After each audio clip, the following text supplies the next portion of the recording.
No, you didn't miss it. We're about to go with the picture. We're just making sure that the stream looks right before we start.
MsMalice is in the house. What is up, everybody? Howdy.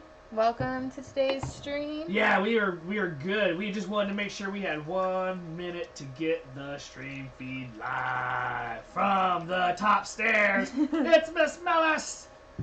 I'm only allowed upstairs. Oh my gosh. Anyways, alright, so today we are working on Super Nintendos and Gamecubes. Yes. Yes.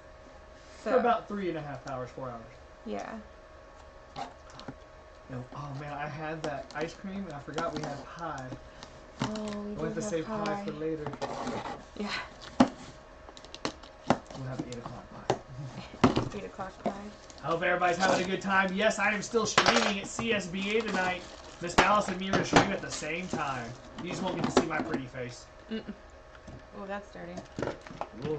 And I have other controllers, so if I got to get other controllers, I can. But some of these yellower ones, gotta be yellow. Oh? Yeah, I gotta make sure that rattle's not in there for no reason. Yeah, something rattling. Something's hanging out inside. Alright, so the bottom of the Super Nintendo. So we're going to take this apart, clean out whatever's rattling in there. It's the same proprietary flower screw as the back of the, what were we cleaning yesterday? I don't remember what they were. N64s. So, same situation. We're going to take it apart. Looks like it's only 6 screws on the back. Yeah, it is pretty bad. Alrighty. Hope everybody's having a good day. Busy, busy, busy. Lots of stuff going on. I actually made the video today. Well, I recorded the video. MsMalice is making the video. I keep thinking it's Thursday for some reason, so when I find out it's Wednesday, it's really making me happy. I get a whole day back. Alright. And I'm just using the iFixit kit with the Nintendo screw, or whatever, Nintendo bit. I'll see what the number is here in a second.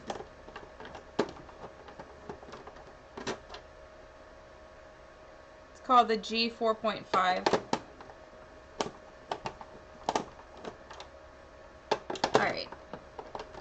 Eventually, we'll get that out of there. Maybe not. Alright.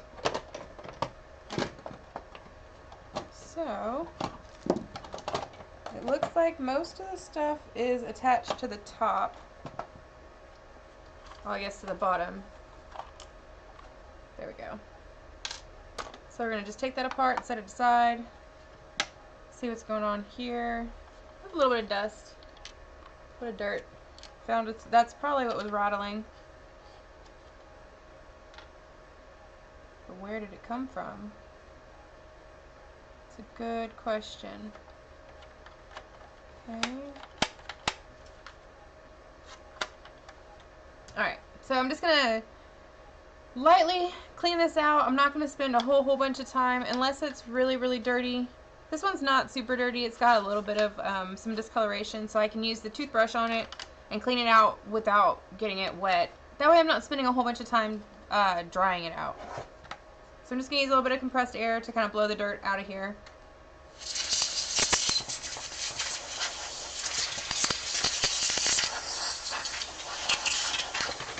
Okay.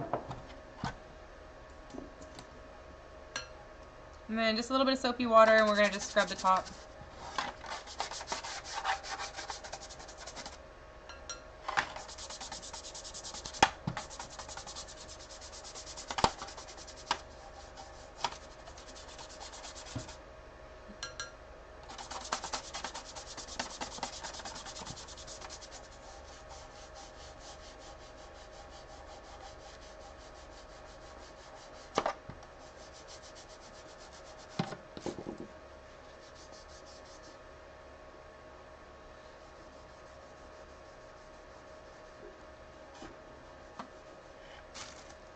Use the Mr. Clean Magic Eraser to get that little scuff off of there. Came off really, really easy.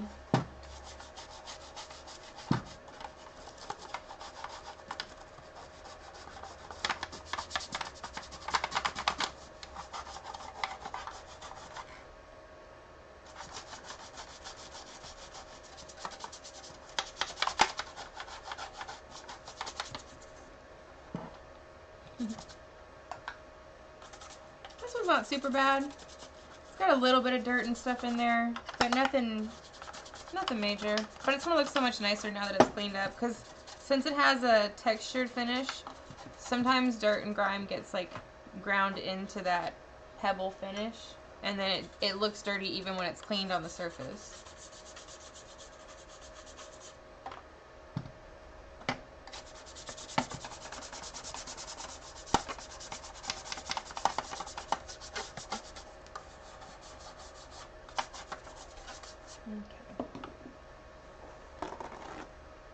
That is so true, Big-Headed Derek.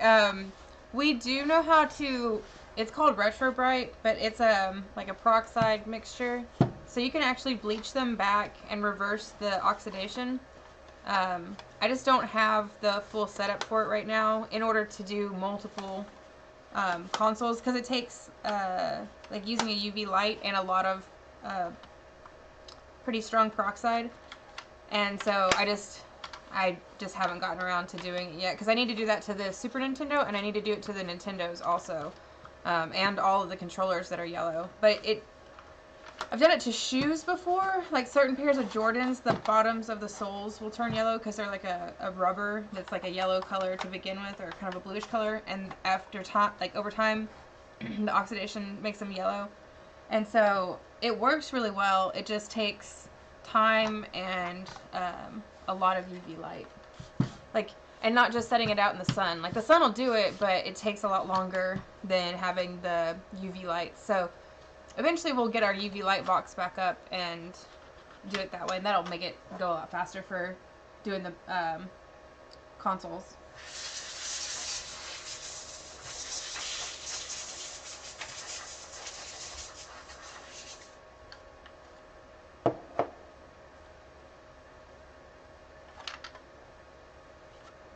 Alright, so aside from the little bit of suds on there, looks really nice now. It's not super wet, so we can just set it over to the side. Then we're going to look at this and see what's going on here. See what I can do with this. Dun, dun, dun. Okay, so that's where the screw is broken from. So that's probably okay. Where do you go to? Yeah, so that's probably fine. We can just leave that out. That's not a big deal. Do I want to take it apart and clean it?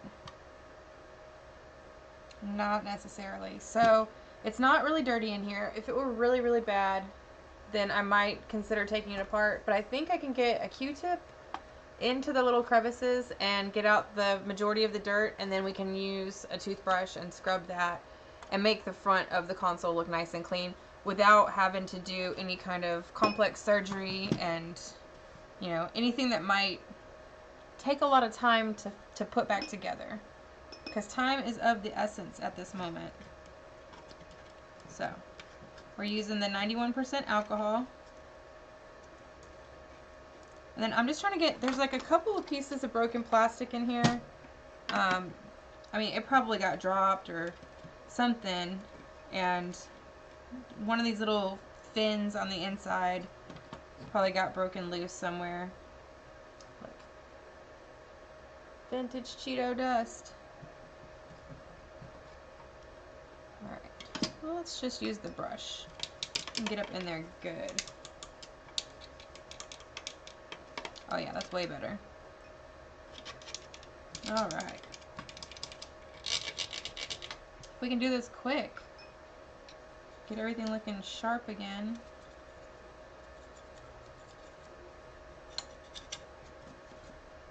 Get the dust out of there. Yeah, it's kind of nice. It's just for the like discoloration of the plastic. You're just basically using peroxide and UV light to reverse the reaction of the UV light. So it's kind of like bleaching your hair. You're using the peroxide and the sunlight, and it creates a chemical reaction in the plastic that actually like bleaches the product back out. So it's just really cool. And then if you still have yellowing, then you can use other products that can, you know, kind of counteract that yellow color. But for the most part, you can get a fair amount of the yellowing gone. It's just, like, again, it's just time and effort, you know, and not everybody wants to spend, because, you know, how much is it for a strip of UV lights? You know, you need to have enough to where you have pretty strong, like, concentrated light for it to be super effective.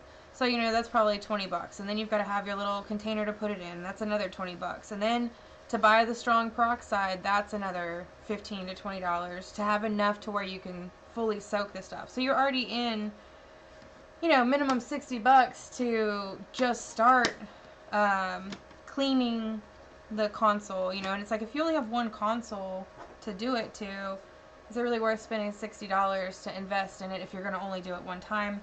You know, I don't know. It might be better just to, you know, have somebody do it for you.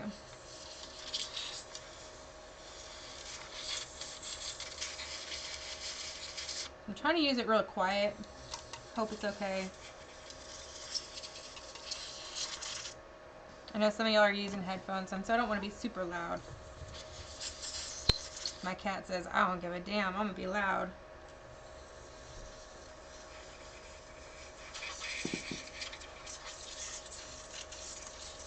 Alright.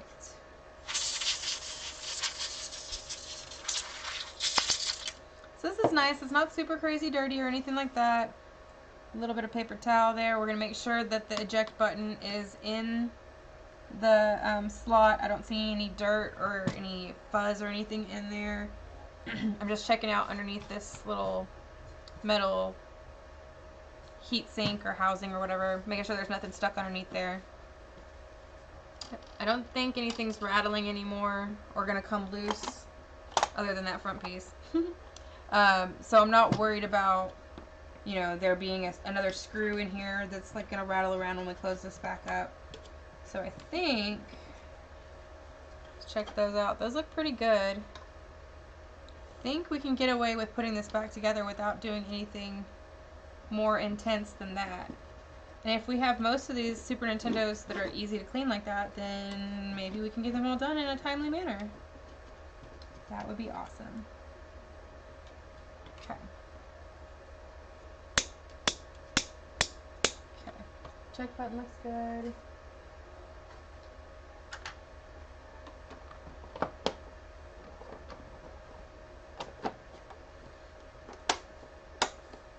Yeah, one thing I've noticed, if you ever have a hard time getting your console shell back together, check to make sure that your power button is in the right orientation. So right here is the power button switch, and since I had this pushed up and the switch was pushed down, they wouldn't line up correctly, and so it was causing it to give a little resistance. But once you put it in the right orientation, it like just slides right there, and then you can see it clicks. And I'm just checking to make sure everything's moving, that nothing's obstructed.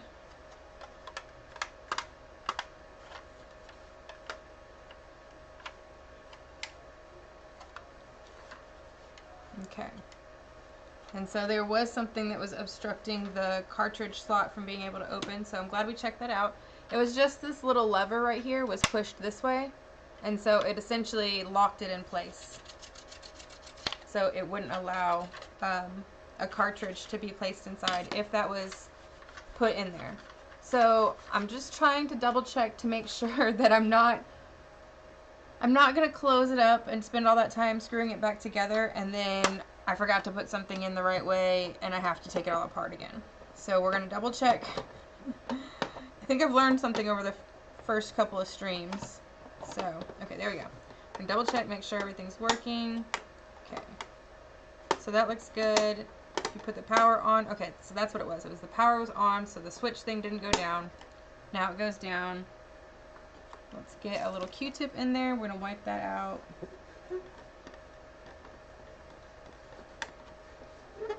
Nothing major. It's not super bad. There's just a little bit of dust in there. A little bit of Cheeto. Let me get that out of there. Sorry, Cheeto. Time is up.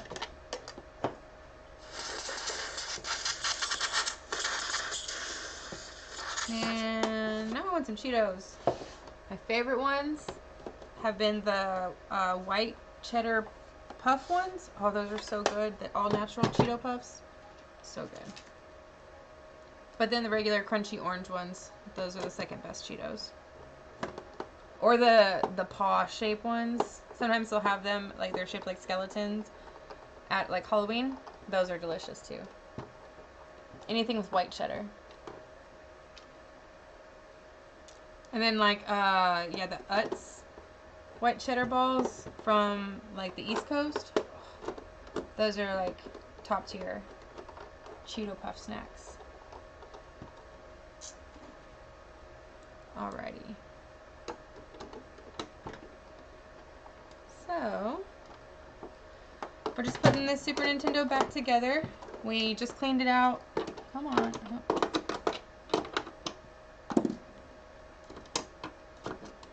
I didn't realize there was already a screw in there. There we go. Help. Might actually put it in the right place. Alright. So yeah, so we just took it apart. We didn't do a super deep cleaning, but we did, you know, use some alcohol. We removed any of the dust bunnies that were living in there. I wiped it down. I blew out the corners and stuff like that. So it's clean. I just didn't take it completely apart and scrub it in soapy water like I have been doing the other consoles. Because it's just, it wasn't necessary. It's not super dirty like that. There weren't any bugs inside of it. And so, for the sake of time, I wanted to, 1, 2, 3, 4.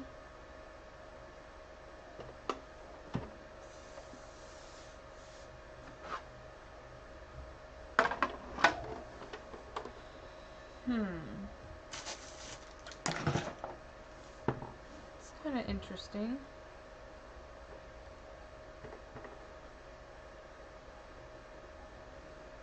Okay, I appear to be missing a screw. Surprising, surprising. Okay. Interesting. Well, heck.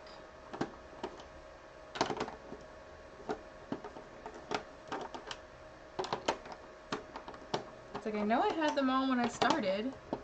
Did I? Somebody go check the tapes, quick. So it should be 6 screws on the bottom. I know that there was one loose on the inside, but that was a Phillips head screw. I didn't put any screws inside.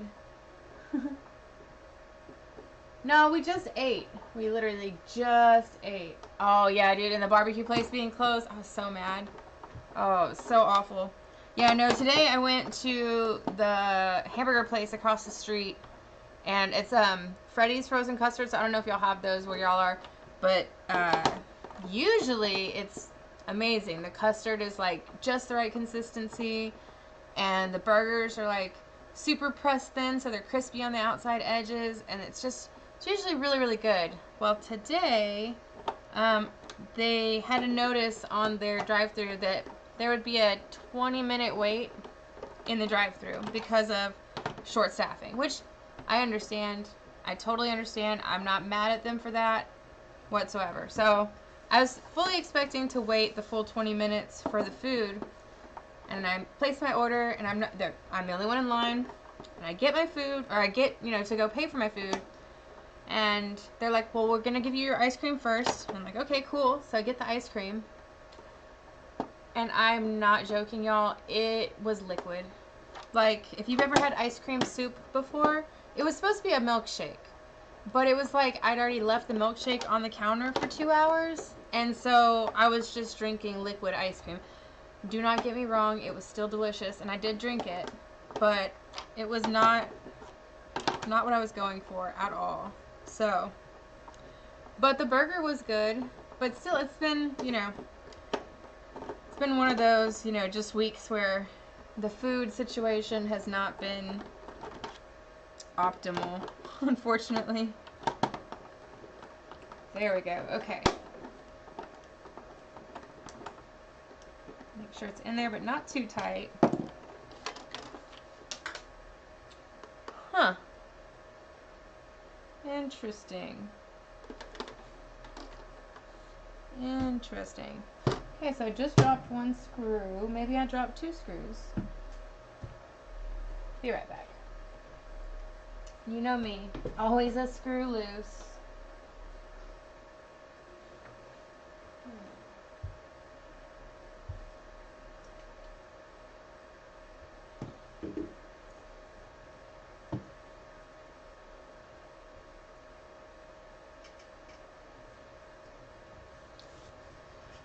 Huh. Super weird. Okay, well, I found one of the screws. I don't know what happened to the other one. Super duper weird, because I could have sworn there were 6 screws in here when we started. Maybe I'll find it after the fact. Like, I know I put them all up there, but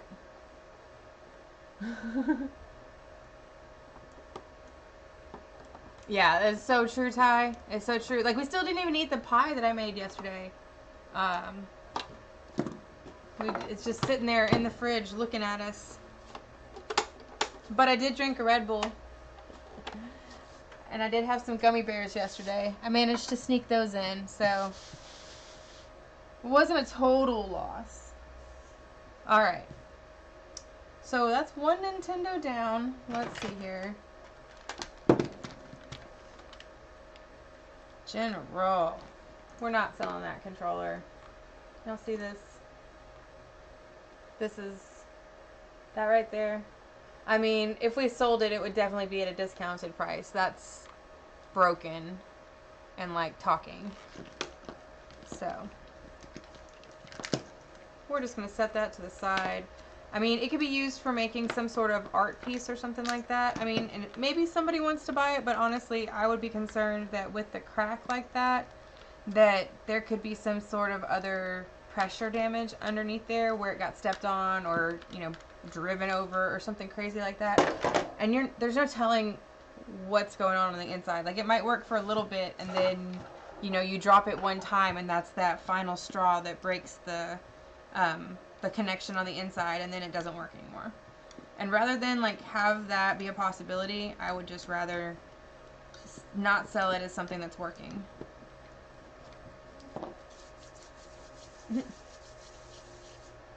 Alright, so let's see here. So this one just looks like it has some ink on it. So we'll just take a second. It looks like it's five Phillips head screws.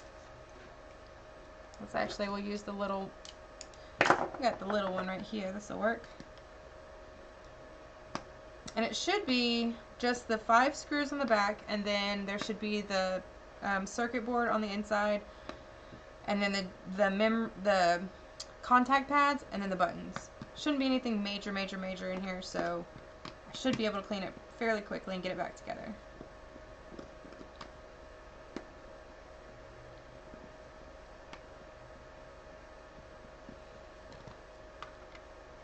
All right.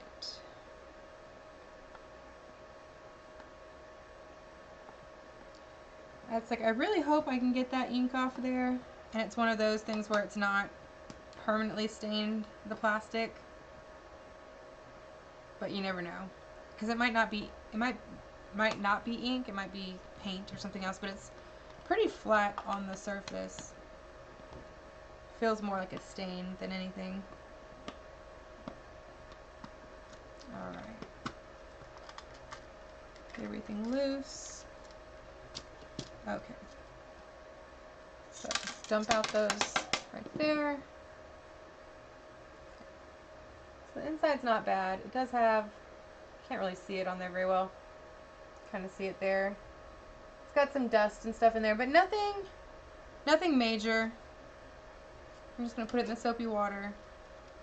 We're going to go ahead and take these out. These are the little joysticks.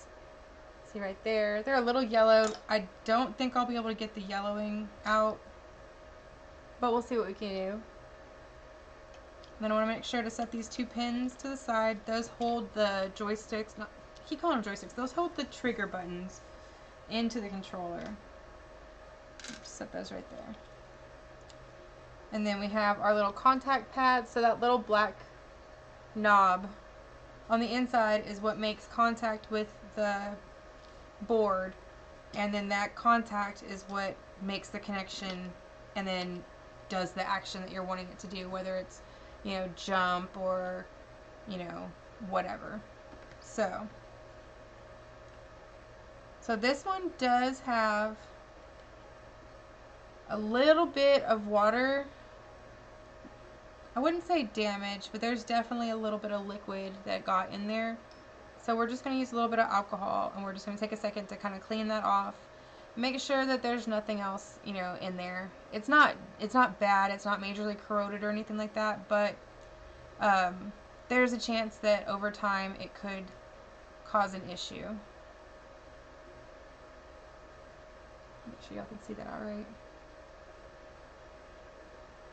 So this is just a cotton swab and a little bit of alcohol, 91% alcohol. I'm just going over it gently, going over the little black contacts. It even says what they are. So it says select and start, right, down, left, and up. And then it has the B and the X and the A and the Y right there. So that's pretty neat. So you can actually see what each part of the control or what the board does.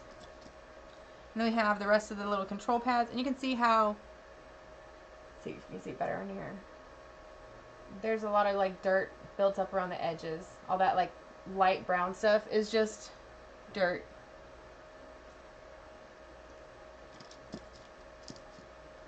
Same thing. And you want to be careful. These little rubber pads do have some thin spots, so you want to be careful not to like just rip it out. You can see it got all sorts of stuff in there. Gross. So, and it's sitting in the water, and I can see the water is like dissolving whatever that liquid or whatever that stuff is that's on the controller case. So I'm going to really gently set that there. Try to keep it out of the way so it's not going to get bumped around. Then I'm going to use a little cotton swab and a little alcohol, and I'm just going to clean these off real quick. I'm not going to do any major scrubbing on them because they're not really dirty, but I do want to make sure that the contacts are clean. But I'm not trying to get water inside of it. I'm really trying to avoid the additional drying time because it takes so much time to get the water out of the little cracks and crevices that although I want to do a really good job and clean things really well, I don't want to spend 20 minutes per item drying it off. Yeah, it is pretty crusty. So let's see. So you can already see that whatever it was is starting to come off. So maybe it was like a Crayola marker, like a water soluble marker, because that came off pretty easy. It's not so bad at all. In general, I'll be really excited to see this controller. I should have taken it before and after. I mean, I guess you're going to see it on the stream. What a good controller to start with.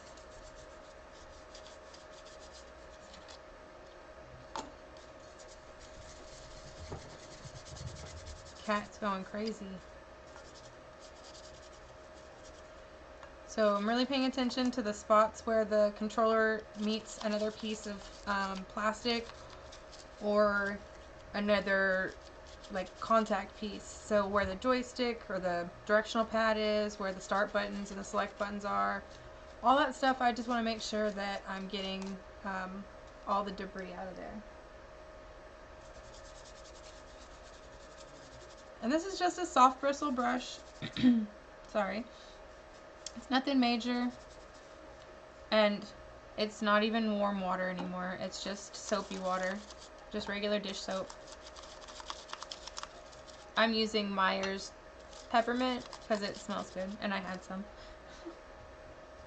Then I'm just going to dunk it in the clean water behind me and go on to the next part.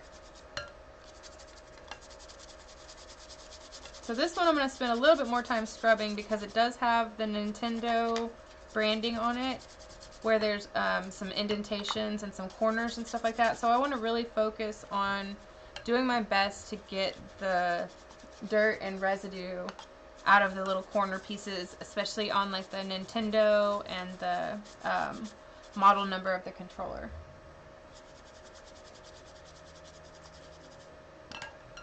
So I'm going to use a little bit of the Mr. Clean Eraser just because it's being a little resistant right there. I'm not trying to use it a whole lot because I don't want to cause any like buffing or it's not even discoloration, but I don't want to sand down any of the controller with the magic eraser because it is slightly abrasive. Like it would make it like not shiny, so matte, I guess, kind of. Alright. Just take a second. We're going to lightly scrub these. These are really, really thin membranes, so I'm not going to go real crazy on them. Some of the other controllers' membranes have been a little bit thicker, and so I felt a little bit more comfortable in aggressively scrubbing them, but these just don't feel as sturdy.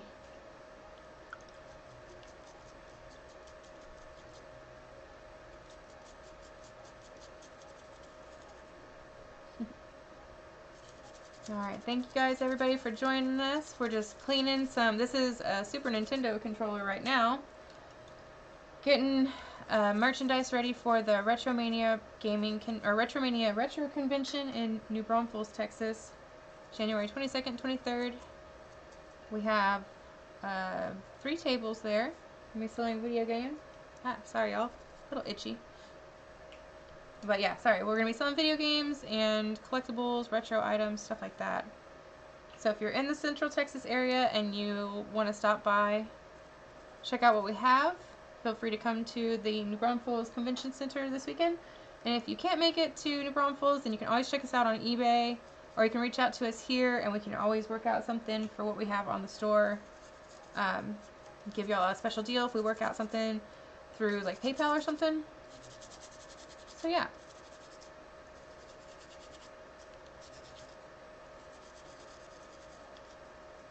All right.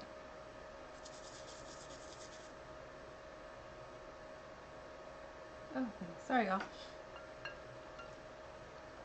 Almost done with this one.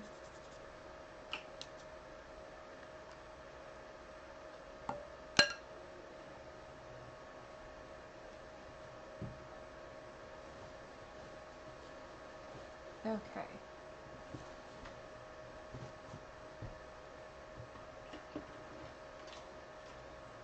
So we have our top and our bottom. I'm getting the buttons out. And we'll put everything back together.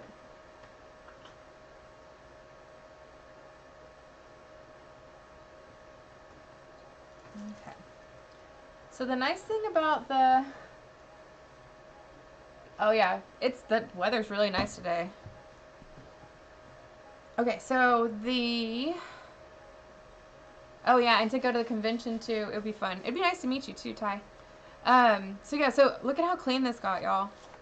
Looks really, really nice. Just gonna take a second, use a towel to dry off the majority of the water, and then we'll use a little bit of the compressed air, maybe a little bit of alcohol in there to get the water out of the cracks and crevices. Ultimately, that looks so nice. Okay. Looks good. You have to think, I don't know when Super Nintendo came out, but, you know, late 80s, early 90s. So some of these things haven't been cleaned in a long time. Especially not taken apart like this. So it's kind of neat to see something go from being dirty and grimy to super clean. Alright.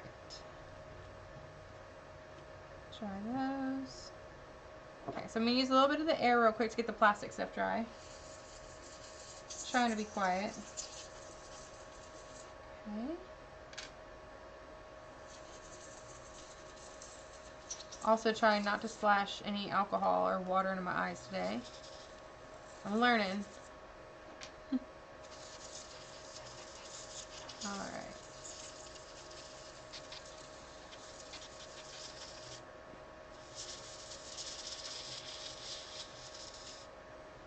Looks good. I know, yeah, it doesn't look like it had ink on it or anything. It looks brand new.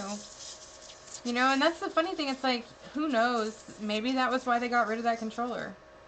They were like, it's dirty, it's ruined. You know, I mean, there's been times where, you know, I was like, I can't fix that. When there's probably a good chance that I could have.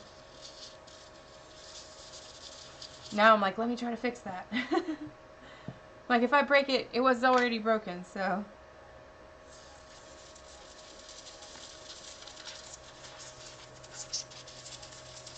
Alright.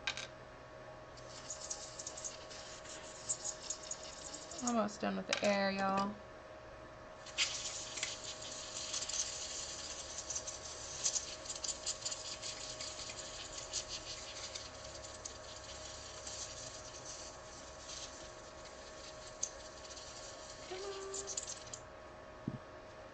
Alright, whew.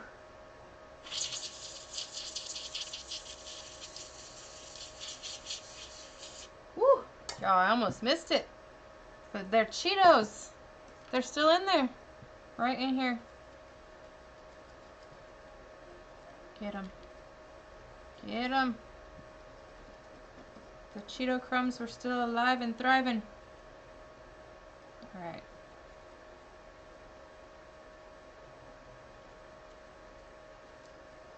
Put a little bit of alcohol on there. Wouldn't hurt anything. Kills any remaining Cheeto germs. Cheeto germs. Alright. Looks pretty good. Looks pretty good. Okay.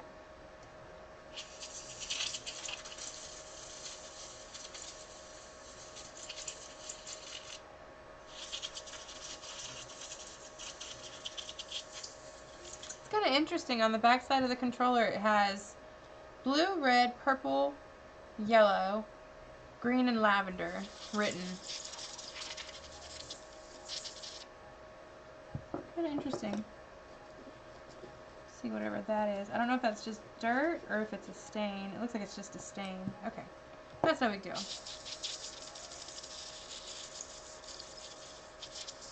I'm gonna need more air. Okay. So we're gonna go ahead and put the little controllers back together.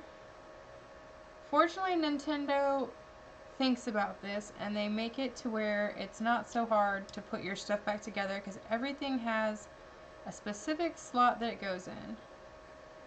So, as long as I can figure it out, we're good to go. Alrighty. So, let's see here. Where does this one go? That way? That way. That way. I bet it goes this way. Seems right. We'll find out in a minute when I put it all back together and it doesn't work. Because you know, that's how we do. Yeah, no, I don't think that's right. I don't think that one goes any other direction. I think that's the only way it fits in there. So, I think we're good on that.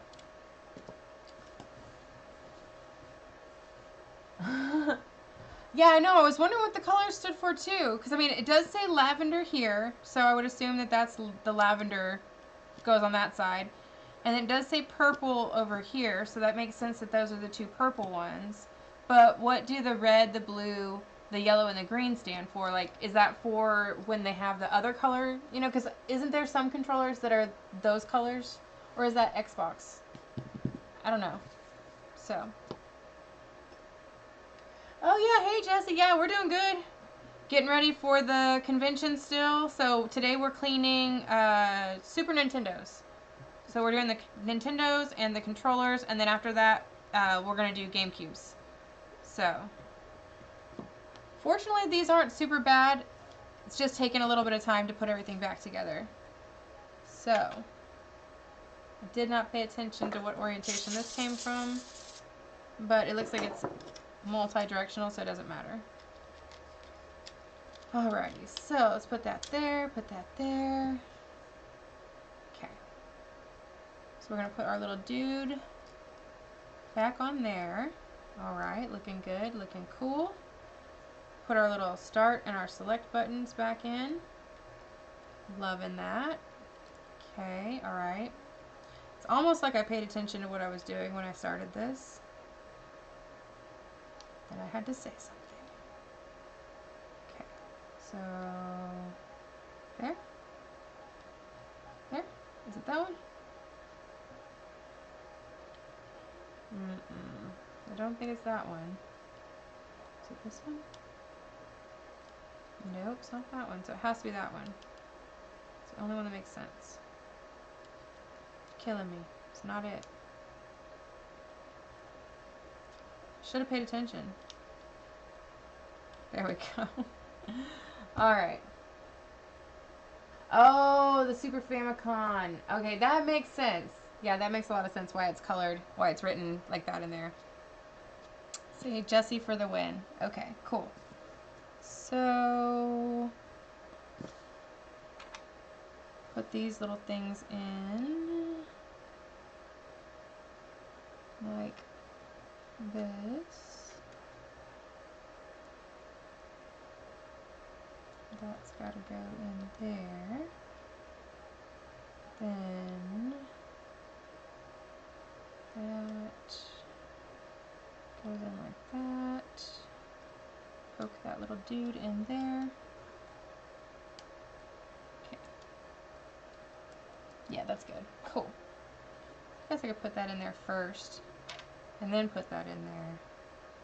Probably make it a little easier. You know, I figure it out as I go. Come on. No. Trying not to lose any more screws. Alright. There's that, there's that. Oh, yeah. To see what this one looks like on the inside. It makes me, I mean, the backside isn't bad. But, you know, I wonder, like, I would be worried about it being broken right here on the top of the board. But, I mean, at the same time, there's so much space in these controller cases that you never know. I mean, it could have been totally fine. They had so much extra room in all of this stuff. Oh, MsMalice. So, We had one controller that was cracked. Oh, I have more. I know you do. And so we went ahead and we just set that one to the side and we worked on this one. And so this one was the one that had like black permanent marker all over it, or marker all over it, and now it looks beautiful. Awesome. Yeah. Well, my woo-woo-woo-woos. So remember I told you I was on Whatnot, and I had reached out and bought that mystery box from Magpie and Crow. Right. Well, Magpie and Crow had said if you reach out to us, we can help you get your Whatnot application through. Oh, nice. So I had reached out earlier this afternoon, and they said, no problem, we'll help you out. Tell us a little about yourself. So I was like, I told them I went through the whole thing. So I'm sitting there. I just got done editing the video, and I just got done making the Canva for the thumbnail. I was thumbing through my thumbing through my email, and I saw a Whatnot thing. So I opened it, and it was a person saying, hey, we saw that you applied for Whatnot, and we'd really like to have a meeting with you. So send us a little bit more information, or we'll fill out this time thing, and we'll set up an interview. Nice. So I have an interview tomorrow at 11:30 with Whatnot. Now, I reached out to Magpie and Crow and said, hey, thank you very much. I appreciate it. I just got an email saying that, you know, blah, blah, blah. And they're like, oh, that's funny. We were just about to go into a meeting to talk to somebody about you so you could get in. Nice. It looks like you got in on your own. I was like, oh, okay. Nice. So I got on my own merit. I had my own interview on my own merit. I didn't have to have the plug. Nice. Yeah. That's awesome. Yeah. Insane man just arrived. Yeah. He was downstairs making the video for the day. I still gotta finish one more thing. Still working on one more thing. Yeah, it's the House of Malice is full of action right now. We got stuff going on everywhere. Got games being fixed and cleaned up here. We've got videos being made downstairs. We've got inventory getting ready upstairs, in the garage. It's all over the place. But we're really excited. This is going to be awesome. We ordered some new display cases for the stuff. Everything's looking good. Looks good, looks good. Everything's moving. Press, press, press. Okay, cool. You know me. It's like I get the controller back together and then realize that the buttons don't work or something like that. So, yeah. Alright, but Jesse, you missed it. This controller looked so bad. When we first started, there was like this big black splat all over the front of it. It was all in the buttons. It was not a pretty sight. So, it's looking good now. A little yellow, but that's okay. Not too bad. I'm not bothering with retrobreading anything right now. I just don't have the time to get it all done. But in the future, that's going to be something that we're going to offer on a regular basis, is just making sure that all the consoles are as bright as possible.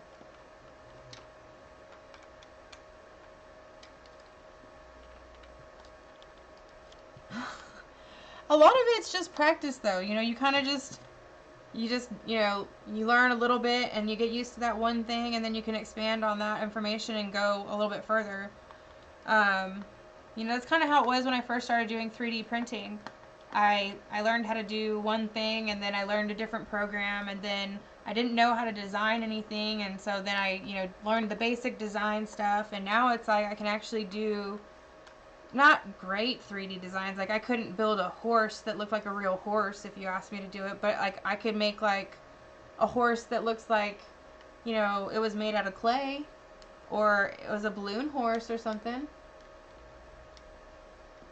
Let's see here. I started maybe half an hour ago, if that.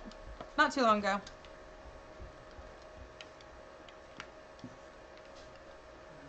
Alright. So yeah, check that out, y'all. Looks good. You wouldn't know it had anything on there. Yeah. See, I understand the shaky and the fat fingers thing. I shake really bad too sometimes, and honestly, what really helps me is having these, the iFixit whatever these are called, screwdrivers, because they're magnetic most of the time. This one's being weird. So that helps me not knock the screw off. And then they also twist, so I can just hold it and then twist it, so I'm not like constantly knocking the screws out of the screw holes. Dan, you want to see what?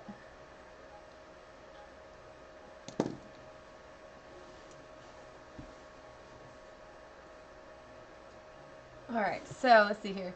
Sorry, Ty. I wasn't paying attention when you typed it, so I'm not sure what you were saying you wanted to see. Okay, but anyway, so we got this first one done.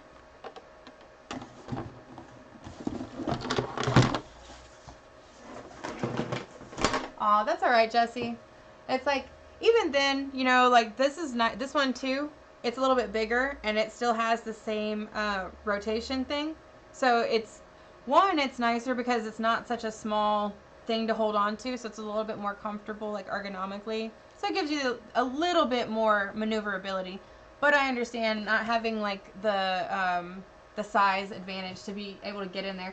Oh, you want to see 3D printing stuff? Oh, okay, I got you. I'm actually getting ready. Okay, this is going to sound really silly, but getting ready to design 3D printed gummy bears for my fingernails. So I'm going to print them out of clear resin, like pink and blue and stuff like that, but make them look like little candy gummy bears. So I'm going to design the bears, and then I'm going to 3D print them and make them and put them on my nails.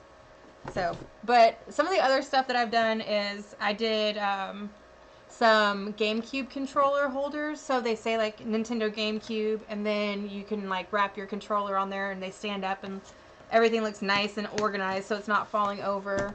And I did some game cartridge stands. So that's kind of cool. Those, I like that. Like, those are pretty easy. It just takes a long time to print. So, but, you know, it's one of those things where once you start doing it, like the 3D printing stuff isn't so hard. It just takes time to do the designs and then the physical time of the printer actually printing it. So, I'm hoping that when I do the gummy bears, that only takes me, you know, maybe an hour. Because, I mean, I'm also an amateur at all of this stuff. Yeah, see? The splat was gross.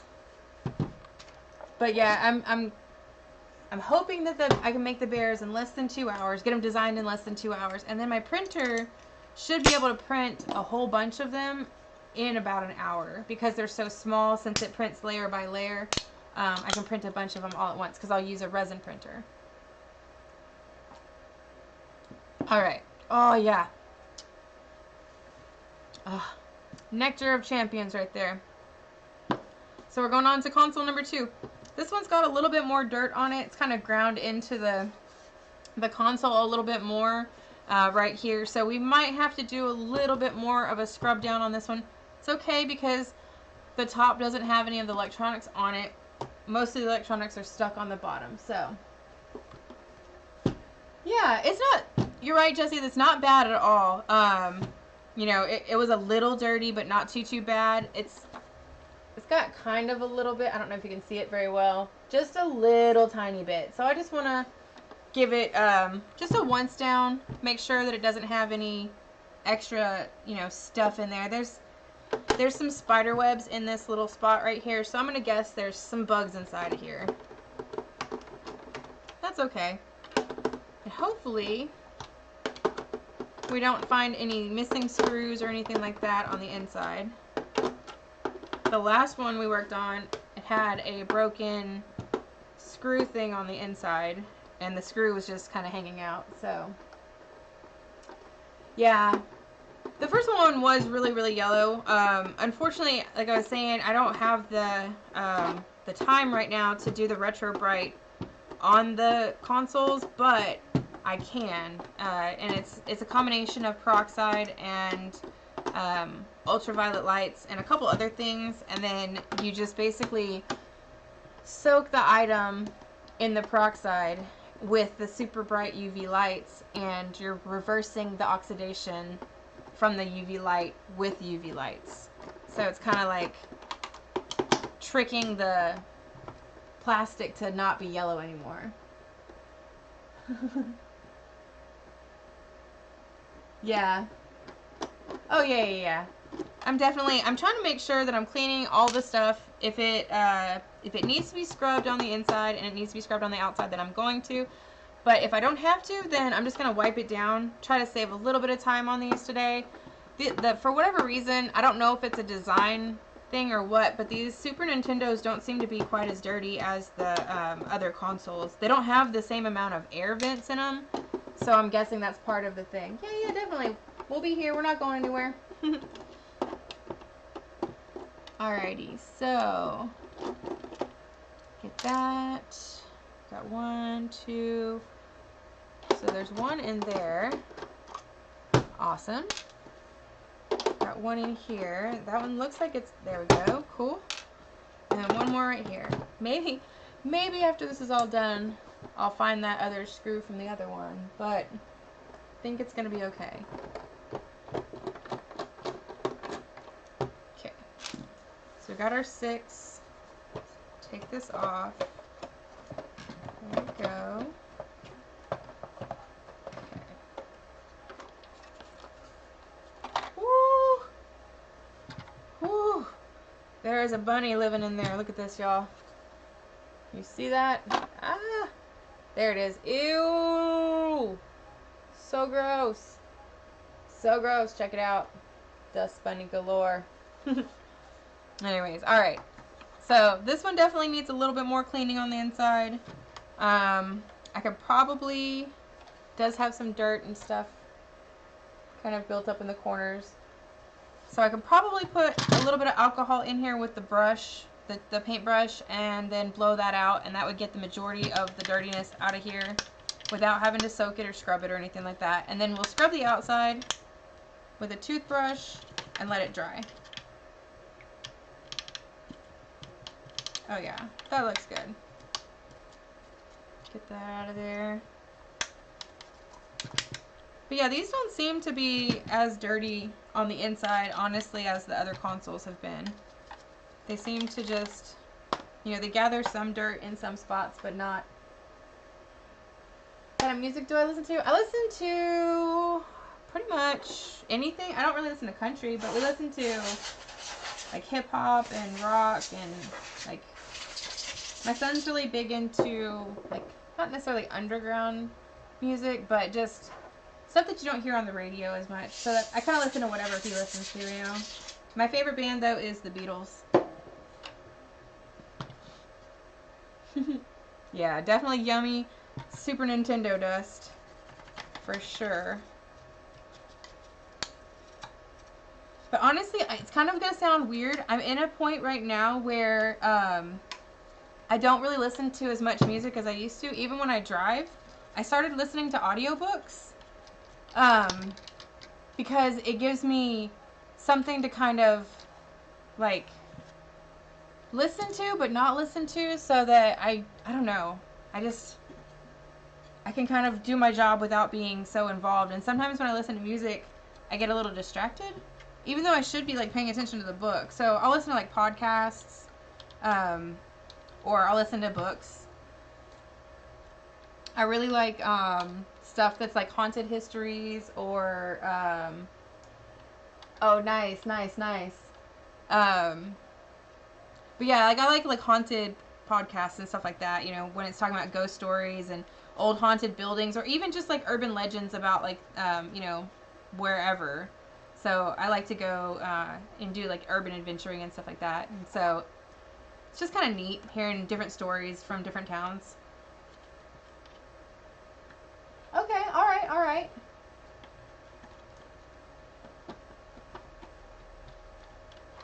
Yeah, I think my favorite, like I said, my favorite band is the Beatles.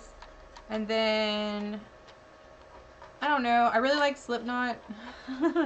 That would be probably my second favorite band.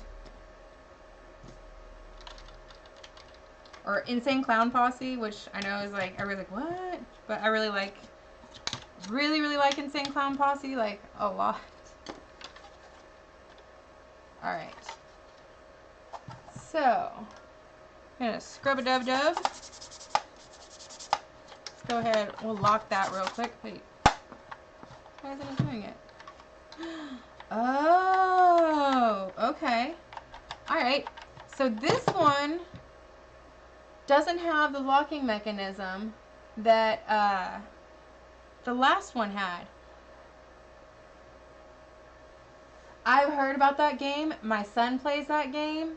And that looks so scary. There's another one too. What is the one? Inscription. I kind of want to play that game. I think that would be fun. But yeah, the Phantasmophobia one, he'll be screaming downstairs when he plays it. It's so funny. Yeah, see, I love 9 Inch Nails. 9 Inch Nails is awesome.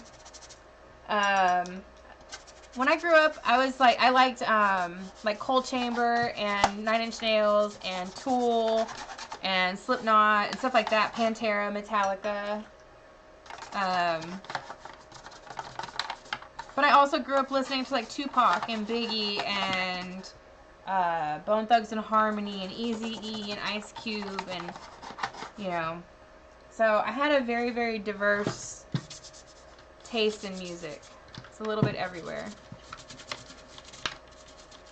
The only music I don't really like as much is like 80s music. 70s and 80s. Like I'm not a huge fan of disco.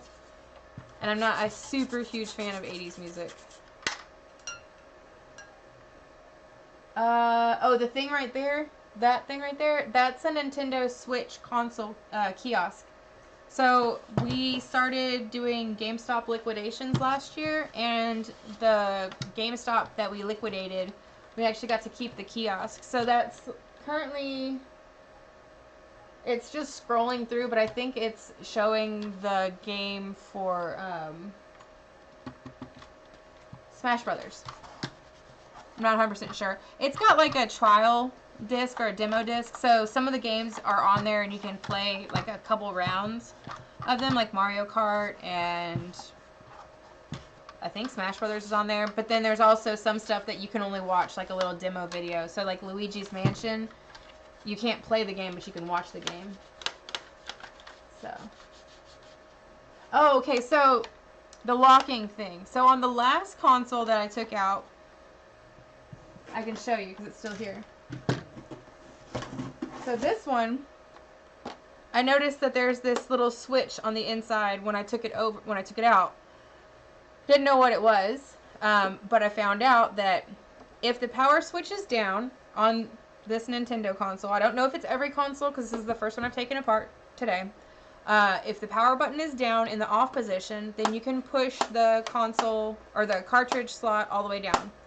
But once the cartridge slot or the power button's turned on, the cartridge slot is locked, and there's actually a little like flap on the underside that pushes up to prevent this from going any further. So I'm assuming that that locks it in place once the, you know, the cartridge is in, and prevents you from, you know, like either pulling out the cartridge or something when the power is on. So, but it's like a fail-safe mechanism, but it goes right here.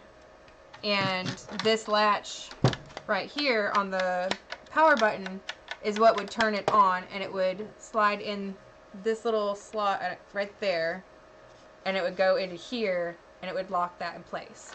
So then when you press this down, you couldn't press that down anymore. Like I said, you can kind of see it in here. It's in that little slot right there. So yeah, I just think this one was broken. It looks like, you know, there's some wear and tear on this screw right here. And there's some, like, wear on the plastic in there. So, and there's also, like, it's broken on the corner. So there's a good chance that somebody already got into this and decided to do some modifications to make it, you know, suitable for what they needed. So, that's okay. Like, none of these consoles were ours. We picked all of these up, you know, wherever they came from, because we got them from all different places. So it's like none of the stuff was ours to begin with, so there's no telling. Sometimes we buy consoles that are not working, and then we just piece them together and stuff like that. And so also when we're buying this stuff, we're not taking them apart to see like what's missing or if there's anything broken. A lot of times we're buying in bulk, and so you kind of get what you get and you do the best you can with what you have. So and it's totally fine, because it's okay if a few of them are broken. It gives us the ability to use those for parts and stuff like that.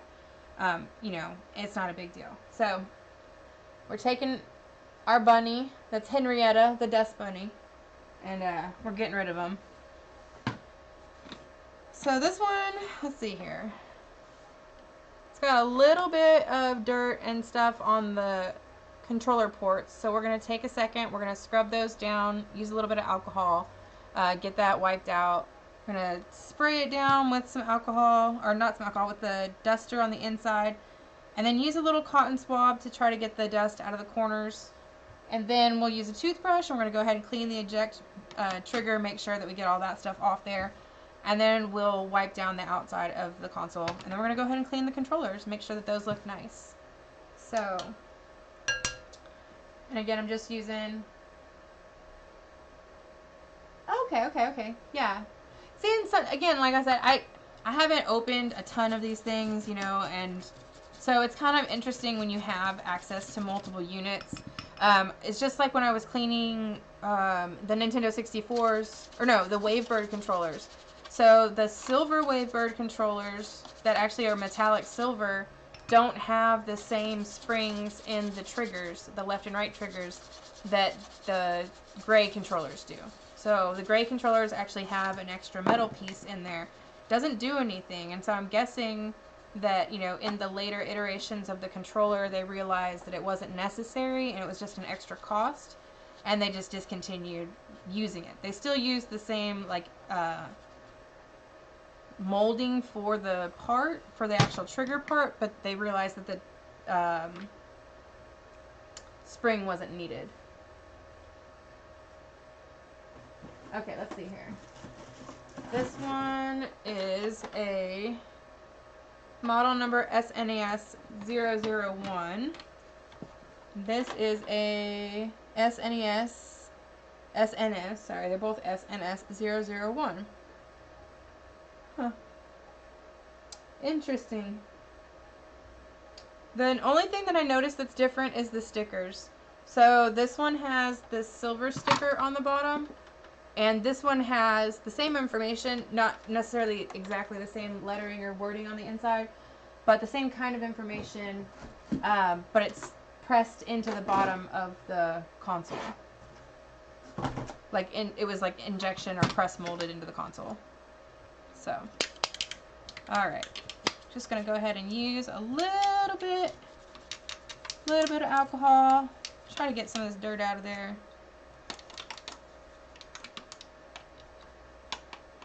That vintage Cheeto. Ugh, that's gross. It's a lot more dusty than I thought it was, y'all.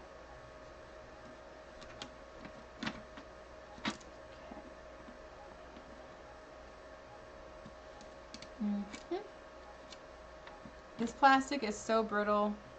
It's just, it breaks so easily. So I'm not at all surprised to find little bits and pieces of the housing kind of broken off in here. But I just want to make sure that I'm trying to remove any of those parts so that it doesn't rattle around and cause any more damage. Not that a tiny little piece of plastic is going to do that much damage, but what if it got wedged underneath the power button and then the power button didn't work anymore? That kind of silly stuff. What's up with me not liking country? I don't know. It's resistance. Alright, so there's some country that I like, but it's like very specific country. So, what's that guy's name? George Strait. He's alright. And, yeah. I don't know. I like Brooks and Dunn. Like, that was like what I grew up listening to when I first moved to Texas. And so, I don't know. I like the Dixie Chicks. I think they're funny. Anybody that's like not political, but political at the same time, that's silly to me. But it's also like, you know, you gotta, it's certain, you know, Willie Nelson, always.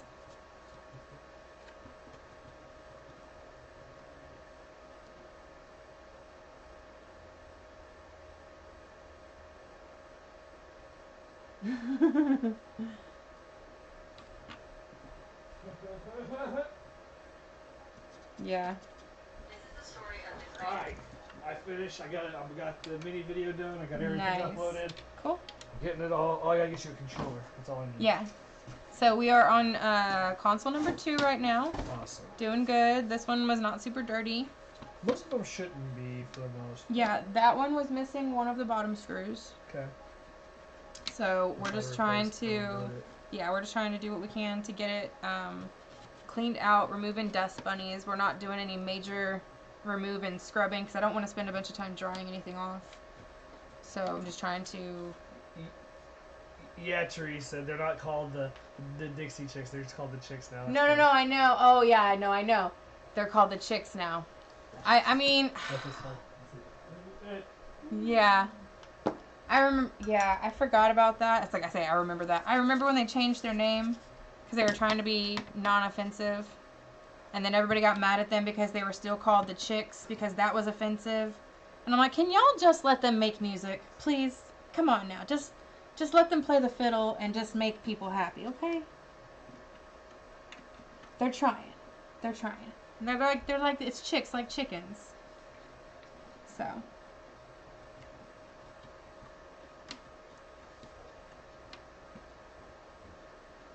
I don't know. I always have a soft spot for the Dixie Chicks, or for the Chicks. My apologies.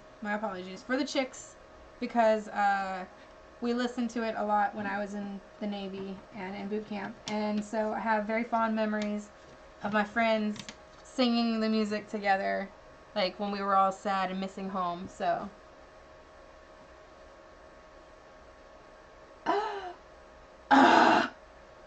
How dare you? Tell him I said hi. I'll be there in a few days, get some Vietnamese coffee. Like, no.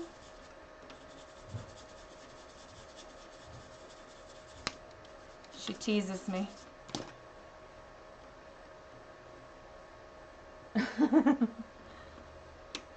Yeah, I mean, I understand in the greater scheme of things, you know, what they're trying to do. And I'm not at all up to date on country scene whatsoever. Like I said, it's not necessarily my cup of tea. So I still think of the, you know, the last time I listened to them, they were still the Dixie Chicks. And it's funny because, yes, I live in Texas and I'm not a fan of country music. It's just sad. It's all sad music and I just want to be happy. So I like to listen to, like, kids music and Disney. Yeah. But yeah, no, honestly, the music that I listen to the most, and it's silly, but I love to listen to Disney music, is anything that I can sing along with and is like happy and cheerful. I really enjoy. You know, it's just they've just done a good job at producing good quality singing music. All right, so got that back on there. Put that there. Let's get this bad boy closed back up. Okay. Yeah, and I think probably my favorite Disney movie to sing to is Tangled. Oh, yeah. Goodbye, Earl. Excellent song. Yes, we definitely sang that in boot camp. But yeah, no, Teresa, wouldn't you say Tangled? That's a good one to sing to. It's just a very, like, Mandy Moore being the lead. Very, very good one. And then, well, Encanto, that one's great. And then Coco, I really love Coco. I think that one, the music in that one just, it makes me, it gives me, like, good feels, and I really like it. The colors are so nice, too. It's like, I don't want to grow up.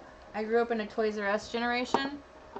So, it's like I'm going to continue watching cartoons forever.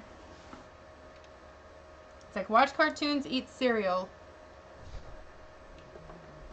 drink Red Bull.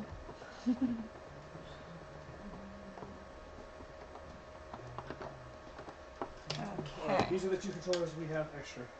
Okay, sweet. I don't know how much. How many controllers are we putting per console? 2. Should all each have 2. Okay. Let's see how colored these are. These 2 can go with that colored one. So The real yellow one? Yeah, so that could be that fair trade-off. Yeah. Alrighty.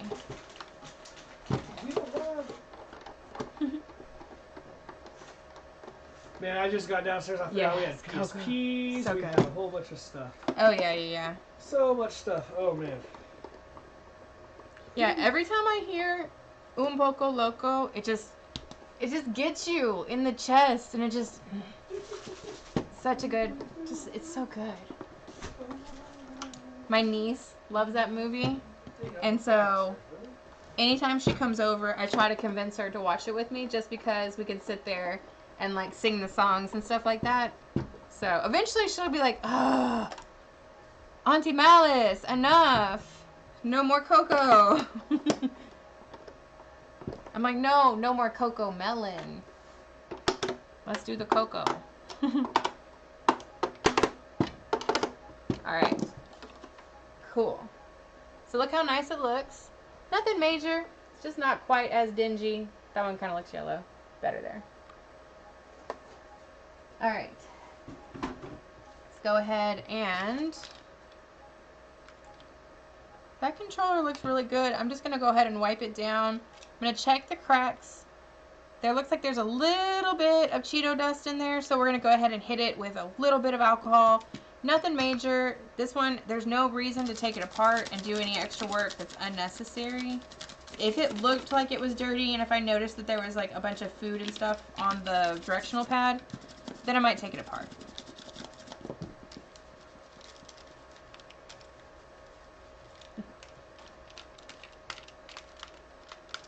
Alrighty.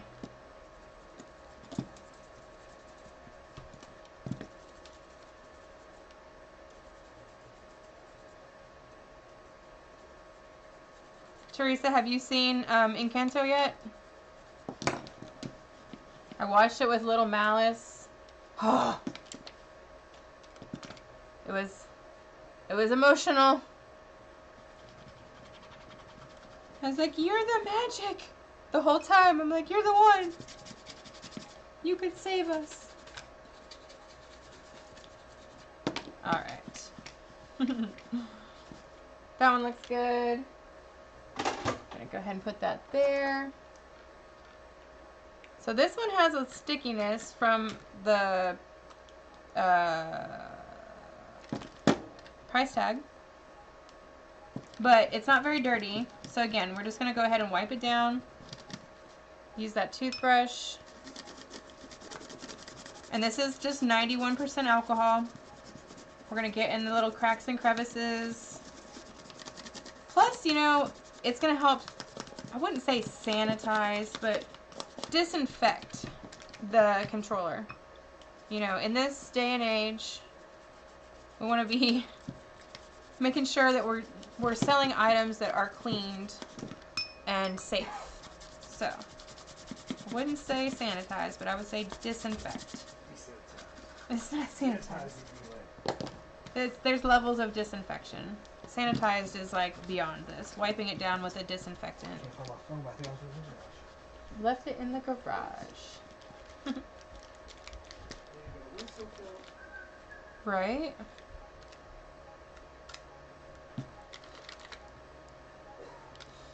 Alright. So it looks good. Didn't require a whole lot of effort. That can go there. Okay, let's go ahead and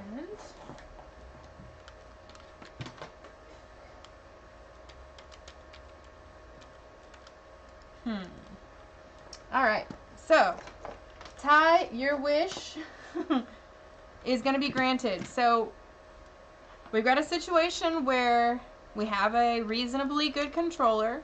It's a little yellow, but somebody decided that they wanted to take a bite out of the start button. I get it. Sometimes you just get a little snacky and you gotta take a bite out of something. Next time, get a Snickers. They satisfy you when you're hungry, apparently. But what we're gonna do is we're gonna go ahead and take apart the broken controller, or the cracked controller, and we're gonna take the rubber out of there.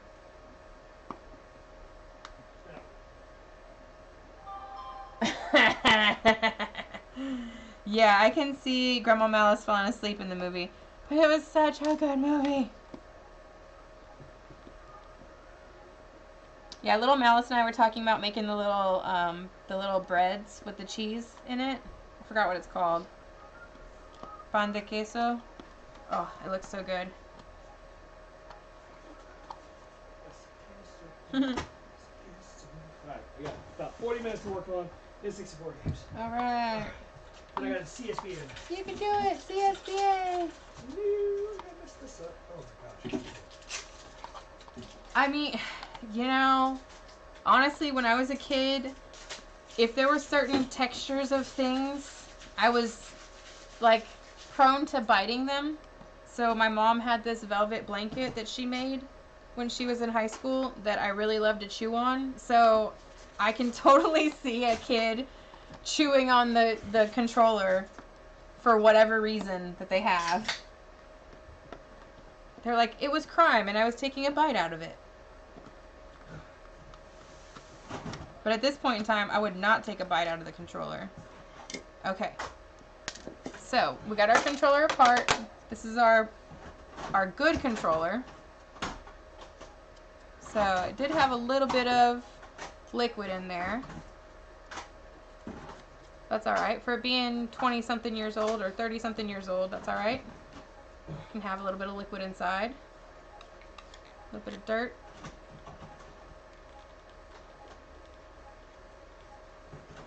Surprised at how much dirt was actually in there. It didn't look... Looks can be deceiving, I suppose. Did not look that bad. You snooze, you lose? It's the wrong thing. Okay. You can see right here. Kinda. Bunch of dust. Gross. They were hangry. They wanted crusty Cheetos. You're right. You are right. It's like one day I really hope that like the Cheeto people just happen to come into one of my streams and they go, this girl talks about Cheetos a lot. We should send her some Cheetos. And I would be like, thank you so much, Cheeto people. I will be gracious and I will talk about Cheetos even more every single day. Because I love Cheetos.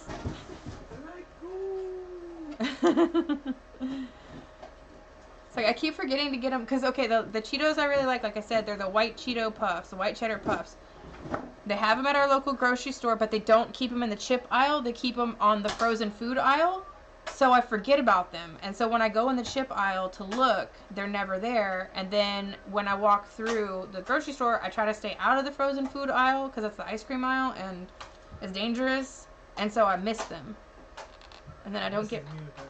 Yeah, and then I get no chippies. I need to put like an alert on. It's like as soon as you get into the vicinity of the grocery store, get the chippies. Okay.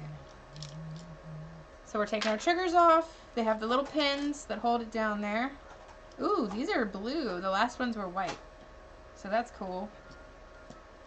So this is just the circuits. Tells you, ooh, all these things are different colors. So cool. Okay. So that's just the guts of the controller right there. And this is what we're taking out and replacing. So you can see it's been nibbled on. Oh, the Cheetos popcorn. They still sell them in Texas. I saw that recently. That stuff is good. Cheetos just in general, they're just delicious. Alright, so since we have it apart anyway, I'm going to go ahead and take a second and just clean it out. I went ahead and I threw away the start button rubber pad. That way we don't even worry about it. Okay. I'm going to use the little paintbrush real quick, get up in there. Gonna clean out all the cracks and crevices. Clean your cracks. Sorry. Alright. Got the humor of a 12-year-old boy. You're like, you've only said cracked once or twice, and you've only laughed like once, so you're mature. You've matured a lot.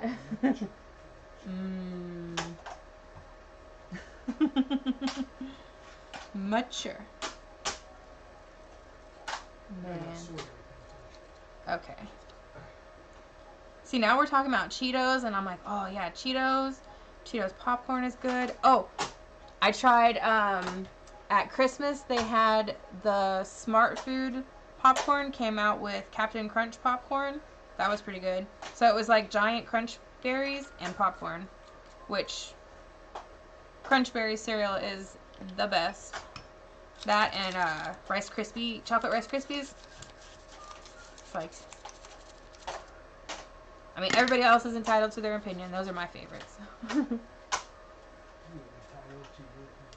You're also entitled to financial compensation because your opinion is wrong. Have you been harmed or disfigured in your confrontation? Has MsMalice caused you pain and suffering? It's part of the name. Then you might be entitled to compensation. Then you might be entitled to compensation. Yeah. The new Alante. Oh my gosh, y'all. So, could y'all remember what that's from? It's like, come on. The Bundy Bounce. Alright. Alright, cool. Cool. Alright. So I'm just checking these, make sure that they don't have like anything major on them. They all look good. Let me make sure and put this pin over here. That's the pin for the trigger. We don't want to lose it. Okay. So we're going to go ahead and take apart the broken one tie.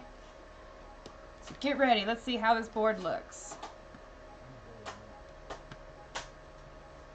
So like I said, let's take bets now. Is the board going to have any damage, or is the board going to be totally fine on the inside?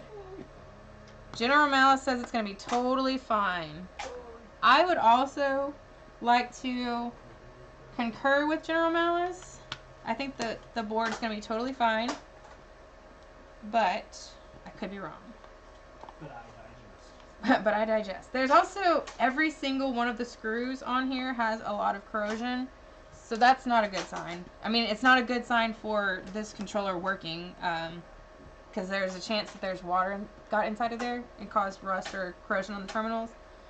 But since we're just taking out the little rubber pad, it's not a big deal.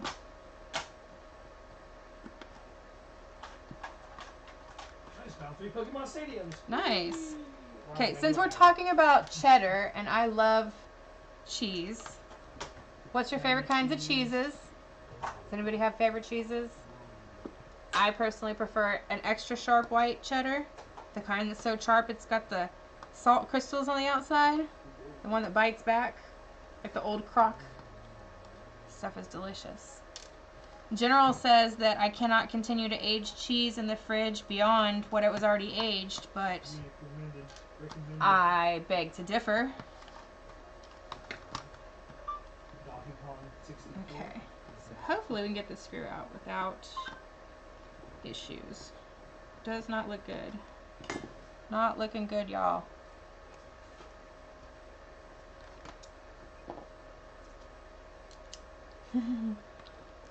Yeah, it's rusted. So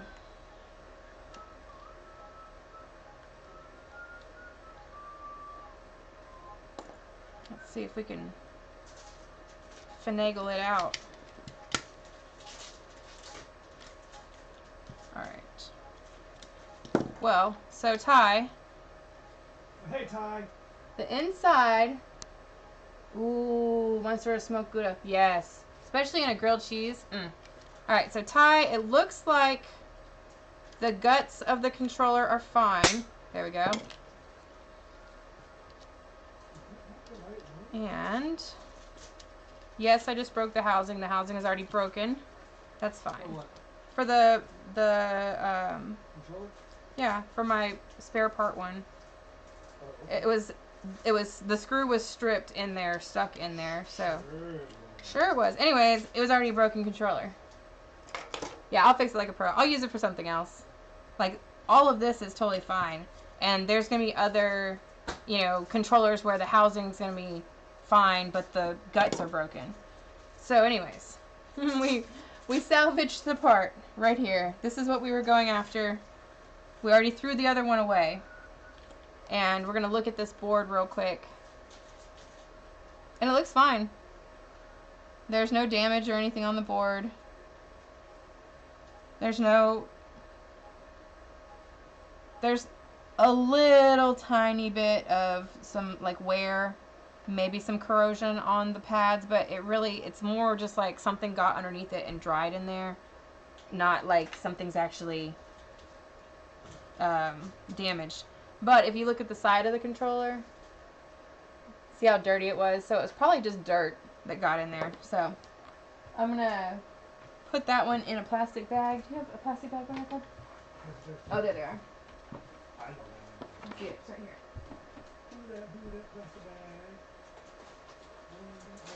Yeah. You ain't got no plastic bags? Alrighty. So we're going to put all the parts in there. I'm going to keep the housing in there too so I know what it was.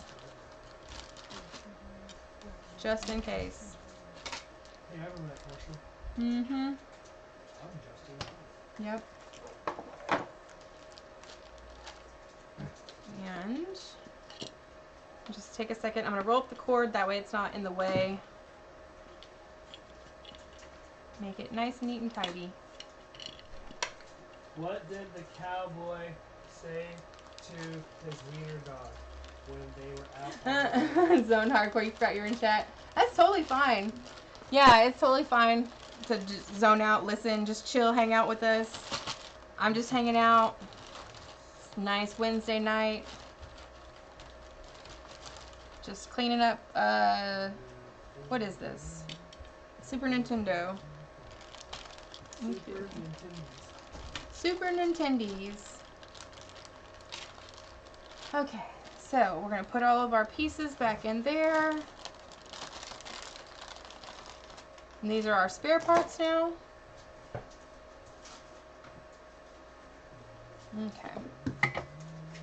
So now I'm going to go ahead and take a second. We're going to clean off our volunteer start and select buttons. Remove the Cheeto dust. Since it is a volunteer piece, we'll make sure it's cleaned. Good to go. Clean off our buttons. Awesome. Yes, I believe that he is calling your game tonight. I know he's got 2 games that he's doing tonight. So. Alrighty.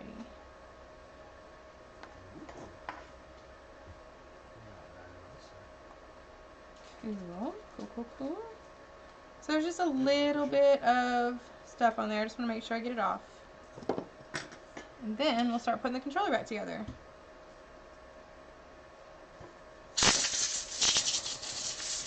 Sorry, y'all. I know some of y'all might have headphones on.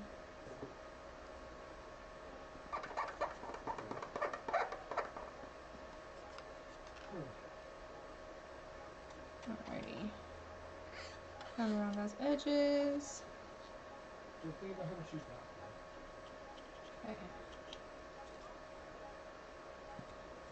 Clean that out.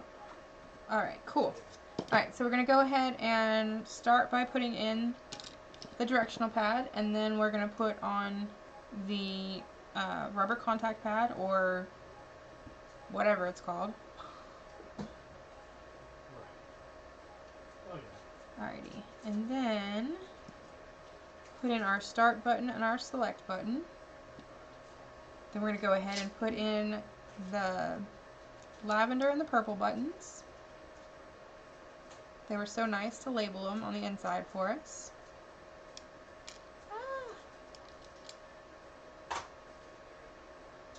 Okay, and then let's see, how does this one go? That, yeah, goes like that. Yeah. That one's got some stuff on it. Trading this stuff's awesome. Okay, so almost done with that. Still a little bit of stuff right there on the inside of that button, so I'm just going to take a second, clean that out. There we go, not so bad. Sweet. Okay, and then we're going to put this back on here. Alright, and then we're going to put the left and right trigger buttons back in there. Those are the little contact pads. I'm going to go ahead and put the circuit board back in. Get everything tucked in, how it goes. Wrap that around the little knobs there. Push that in. Yeah. Okay.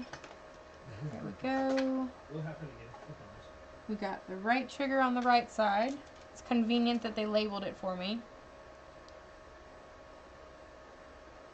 Oh, nice. Awesome. Thanks, Jesse. Is it still going on? Totally awesome. Yeah, we try to post stuff on TikTok at least every day. We put our little, what we sold on eBay stuff on there, plus some other little shorts. It's typically more regularly updated with, like what's going on. Our YouTube is more, a little bit more like planned out videos and stuff like that, plus our sales for the day. And then the live streaming now. Okay. Credit. You gotta go down to other places like Alright. Goodwill and thrift stores and stuff and just look for games. So, clean that one. Had a little bit of stuff on the side. Well, we don't help you because, here's the thing. Well, we don't help you because you try to take my stuff. Alright. You want me to fight over it? You'd be like, alright, so this is what we found. So there we go. Get some hair out of there. Okay. Thomas, which one is that? I don't know. He drove. I know he did. It's kind of crazy how I have his truck now. Sorry, y'all. MsMalice is saying some crazy I stuff. have plenty. My friends talk about how he traded a bunch of stuff to GameStop. How I explained to him you can trade in certain things at certain ways. Yeah. And he made $462. Oh, nice. Awesome. $69.01. Yeah, definitely. So, yeah, if you ever want to learn how to make money at GameStop, you can definitely follow MsMalice for information on that. Whoa! Sorry, y'all.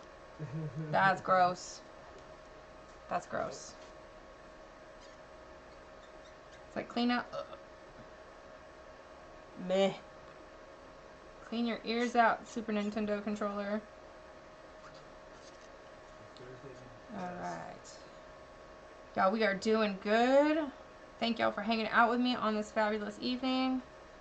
Cleaning these Nintendo controllers. I appreciate the company. It's keeping me motivated. There we go. Whew. It's icky in there. Alright. These stupid one-touch containers aren't the same size. What? Whatever one-touch ones I used to get before it held the 64s. Yeah, they're not quite the same size anymore. I bet I have some still. I don't know why you wouldn't bought some more. I bet you I have some sitting in this stupid box. Probably. Alright. Oh yeah, that's good stuff right there. I need to go and get those stinking things from the dollar store. Mr. Clean Magic Erasers. I keep forgetting to go get them. The generic dollar store version of them. Works the same. Okay. Alrighty. Oh my gosh, oh no. Oh no. All my high quality. So these are graded card sleeves. Join Discord. Not top Awesome. Loaded. I need graded card sleeves. Graded card sleeves. Graded card sleeves, okay. Not top loaded. So Jesse just joined us on Discord and on TikTok. So thank you so much for joining us everywhere, Jesse. I appreciate that. yeah, there's definitely lots of stuff going on. We're always talking about, you know, trading video games, or, you know, if you're looking at how to, like, start doing your own video game sales and stuff like that, you know, we'll help you with, like, be on the lookout items, all sorts of stuff. And I'm going to be doing this. Oh, no. Yep. We're going to be doing all sorts of stuff, getting ready for this convention. And then, and then Whatnot will totally get. Oh, yeah. There's also Whatnot. I don't know if y'all have heard about that or not yet. Derek is, or General Mouse is coming tomorrow. No, I have an interview tomorrow at 11:30. So, yeah. So, if you haven't heard about Whatnot, Whatnot is a new online kind of like auction house. It's sort of like if you combine Twitch and eBay together. So, it's live auctions while you're live streaming. So, imagine like what we're doing right now, hanging out, but you're also buying items that we're just, you know, we're displaying and stuff like that. So it's kind of cool because it gives you the chance to build up a community with your friends and your people and stuff like that, and you build up relationships and you get a chance to talk to the people rather than just only sell to your customers. So we have a meeting tomorrow, or General Mouse has a meeting tomorrow to talk to them about that, and so hopefully we'll have our stuff up on there pretty soon.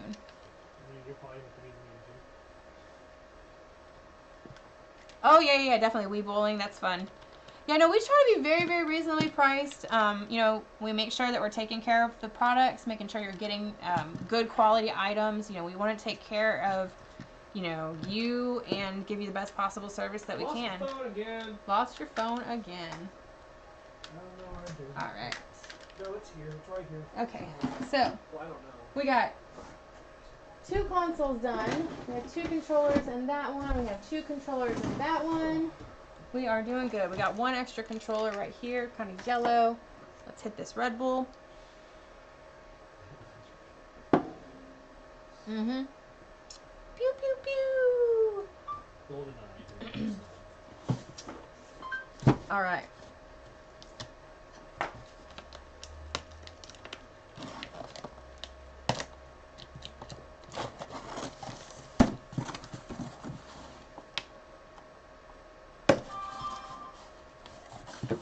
We got another Super Nintendo.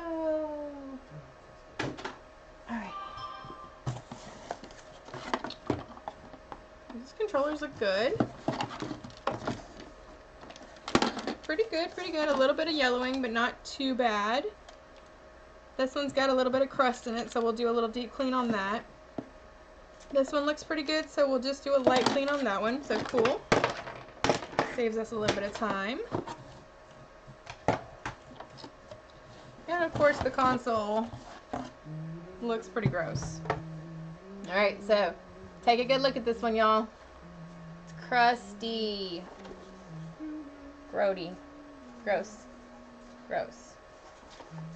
Gross, gross, gross, gross. Do you know if people get referral codes to the site? Because there's one, and yes, there is a referral code thing. If you wait till tomorrow. It'll be a while before I get one. Oh, you think it'll be a little while? I think it'll be at least a week or 2. Okay, so Let me figure out tomorrow. Okay, so yeah, General Mouse says check back with us tomorrow. We'll find out. We'll have more information about that because yes, it takes a second to onboard. Yeah, it takes a second to onboard, and yes, I know that they do have referral codes because it's usually a $10 gift card for the site. So, but yeah, we'll find out tomorrow kind of what it is, like what our deal is, and we'll get it all set up and stuff like that. But we'll make sure, we'll let everybody know before we do our first, For sure. Yeah. For sure.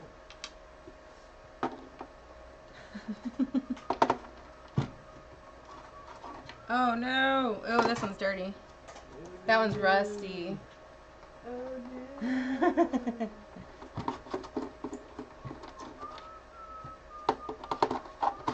Alrighty.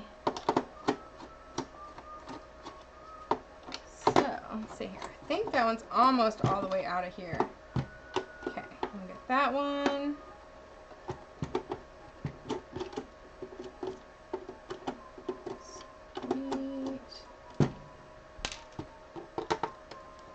So yeah, like I said, I'm having a feeling that this one's going to need a little bit of extra work. That's okay. No big deal. The top is pretty dirty. The bottom's pretty dirty. That's alright.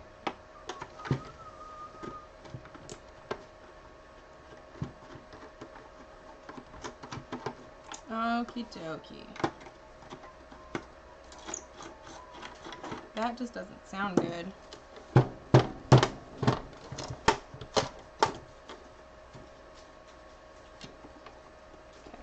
So that one's still in there.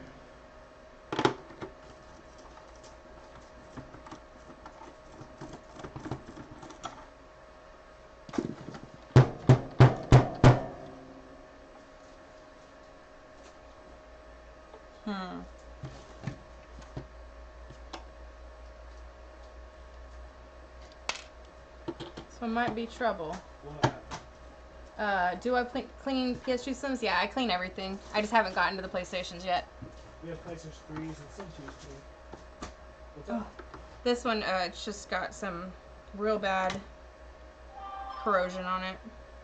We have that cleaner for the. You can clean the screws with the one that the cleaner, or you can replace the screws with the one that was broken. Right. Yeah, I have to get the screw out first. I understand. So. Get that little corrosive stuff will help go out. Yeah. So this one, real gross already.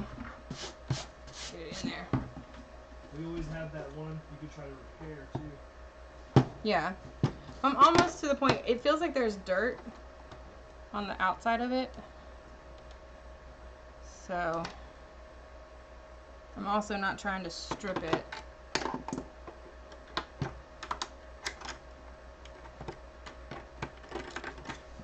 Okay, let's see. Maybe if I put some alcohol in there, that'll help loosen it up. I'm letting Jesse know that I am going to do it till next stream. Because he wrote in our Discord, so I'm like, hey Jesse, I am waving to you. Oh, now you're covering me up. Yeah. Sorry. Do we have any PS2 accessories? Do we have PS2 accessories? The only thing we do not have for PS2 is the iToy. Okay, so the only thing we don't have is the iToy. For the PS2. For the PS2. So we might not have it posted on our eBay store right now. We don't post. Most of this stuff's not posted on our eBay store. Yeah. 90% of this stuff is not posted on our eBay store. Yeah. So most of the stuff, yeah, what General's saying is most of the stuff is not posted on our eBay store. So just because it's not listed doesn't mean that we don't have it. We are that far behind. We're just, yeah, we're behind right now. We're behind getting all this stuff. This stuff's been in our possession for over a month, and we have not caught up. It's a lot. We have a lot of stuff. We are actually, got it. We are starting to wither down things that we will not sell anymore to focus more on games and stuff like that. Yeah. Yeah, so I don't know if you can hear General or not, but basically we're starting to get to where there's certain things that we're going to not sell just because... like, I'll always sell a Tommy Bahama shirt. Yeah. Those are awesome. But there's, you know, we're starting to narrow down our focus a bit more to make it easier for us to manage, you know, what we do and don't sell. Come on. There we go. Okay. Yeah, that one was pretty bad. It was just really, really rusty. Okay, so this is another one that doesn't have that locking mechanism. So that's kind of cool. It's the second one I've seen. But look at the dust bunnies. You know, there is a definitely. super special SNES that's worth a bunch of money. I just don't know what it is. We'll have to figure it out.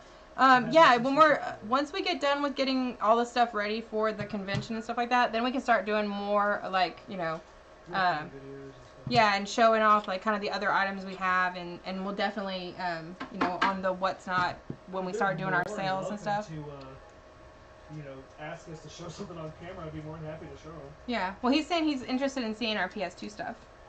Oh yeah, I have the most PS2 games out of everything. Yeah, he's saying we have the most PS2 games out of everything. So, alright, so I'm going to just blow some of the dust out of here.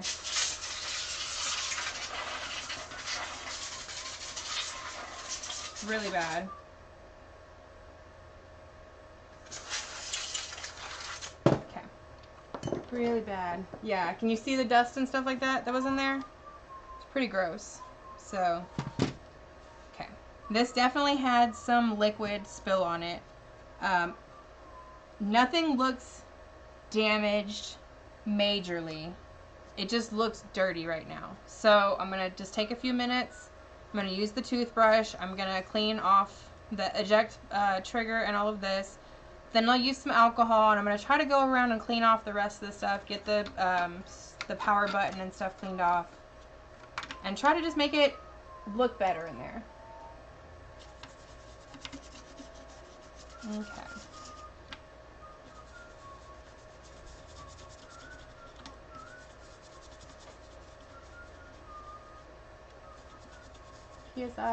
PSI Ops. Oh, Psy Ops? Is that a game? I don't know. Psy Ops for PlayStation I don't know. 1. I don't know. Most likely he's saying PlayStation 4. PSI, PlayStation 1. Maybe. CSB in time. I gotta go get ready. Alright, well, CSBA, General Malice about to go get ready for the Twitch stream. 2 games coming up. 7:30 Eastern. I don't know who's playing versus I don't know who's playing. Ty's one of them. Ty's one of them? Okay. And then for the game of the middle game of the night, 9 p.m. Eastern, I don't know who's playing versus I don't know who's playing. I will see you down shortly. CSBA live on Twitch. Alrighty. So I'm going to use a little bit of alcohol. I'm going to go ahead and clean off the controller ports because those are looking pretty crusty.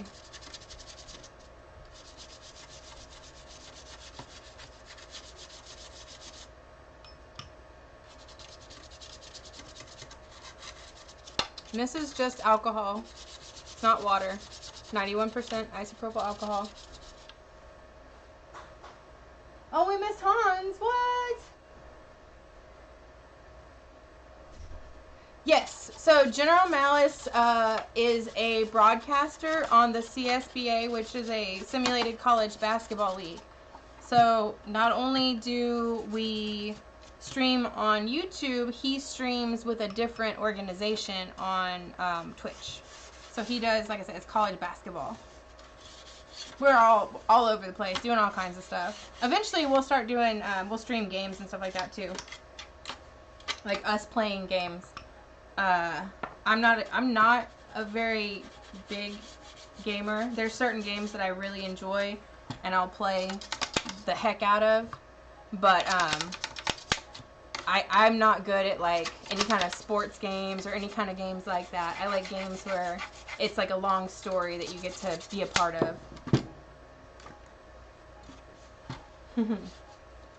Ty, which one is your team? Or is it just you have a player on a team? Are you a coach or you're the player?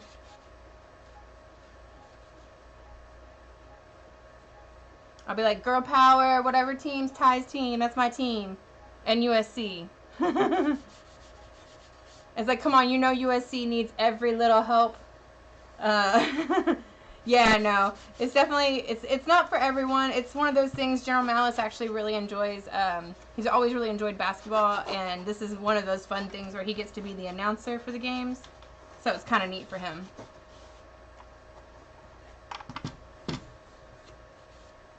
Alrighty.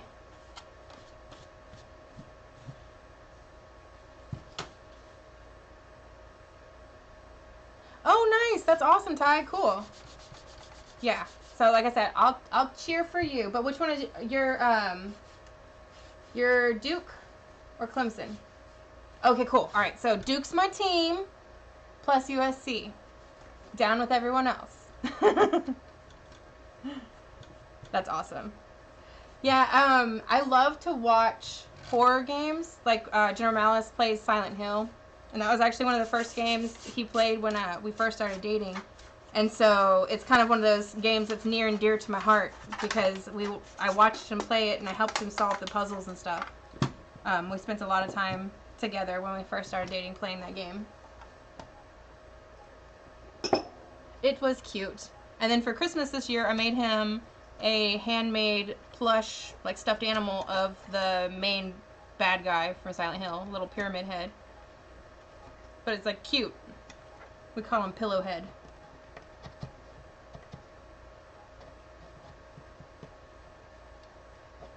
Alright, so that's gross.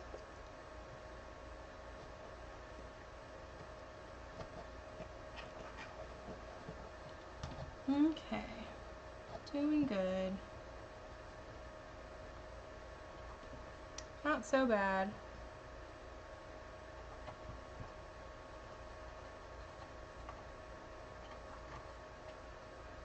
Once the majority of the nasty stuff is out. It's not, I don't feel, you know, it's like I know I can't get it perfect. So I'm going to do the best that I can.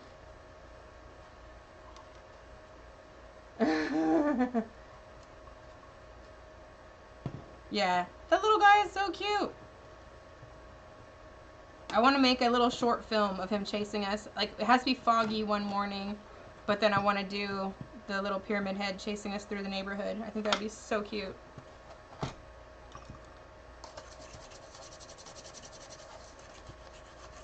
Okay, so I'm just using the alcohol and the toothbrush. I'm going to try to just get what I can out of here. I guess I'm going to use the Mr. Clean eraser. Oh yeah, that works way better. Just helping get that stuff out of the little cracks. So, I did see that they have Mr. Clean Magic Eraser sheets now, but they were way more expensive. And it's like, I feel like I'm going to use that up so fast. So I couldn't make myself buy it, especially knowing that I could buy it at the dollar store.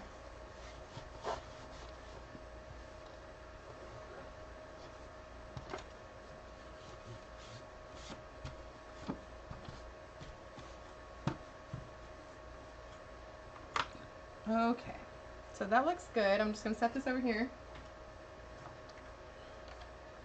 This does not look good. Looks kind of gross.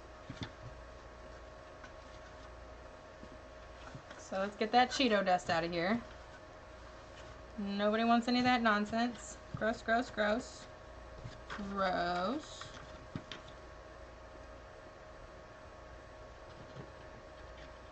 Okay.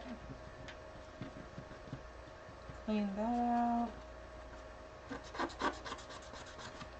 Let's see, hopefully y'all can see this. A little bit of dirt right there. Scrub-a-dub-dub. There we go. That looks good. Eternal darkness. Okay. Alright. Oh, yeah. I know it's going to get so cold tonight. I haven't even brought my plants outside yet. Like, I was just like, nope, they can just stay inside. It's going to freeze the next 5 days. Eternal darkness. I don't think I've played that one. I know, see, we got in a couple ones recently that were kind of old that we hadn't played before. I just don't remember what they were. I know that we have... Dang it. I mean, we have Haunting Ground and we have Kuon, but there's another one that's like in that same vein of like, you're a girl at a private school and then the monsters come or something like that. I don't remember what it is though. Maybe that is Haunting Ground.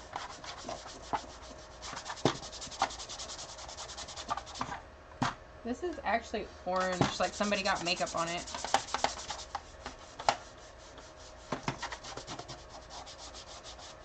What is the temp here? Right now, let's see.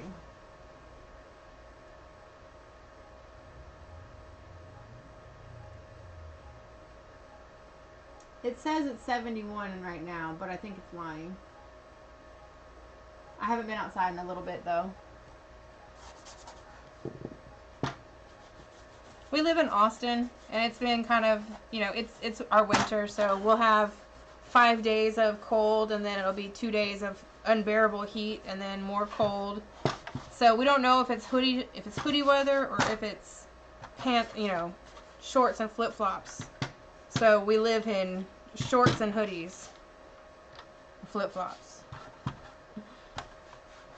tank tops.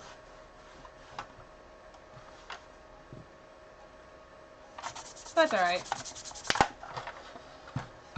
Okay. Let's see here. I'll try to put my finger in the back and see if I can hold the cartridge slot in place while I'm trying to clean it. Ouch. Got my finger stuck in there. I'll break out the big guns. This one's so dirty. I'm just not going to mess around with it.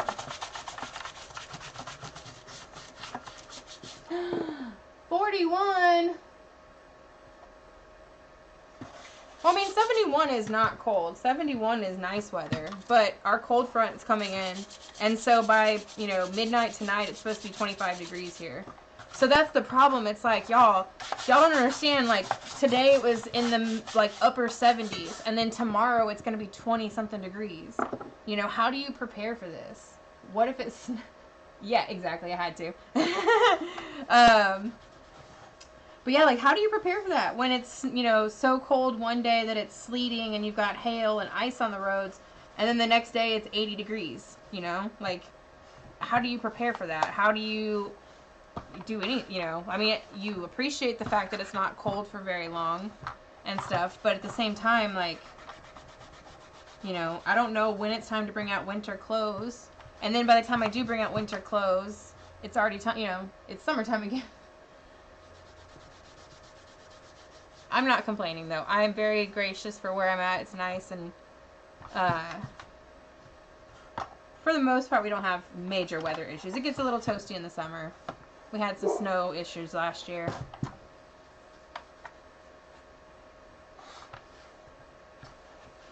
Alright, let's see here.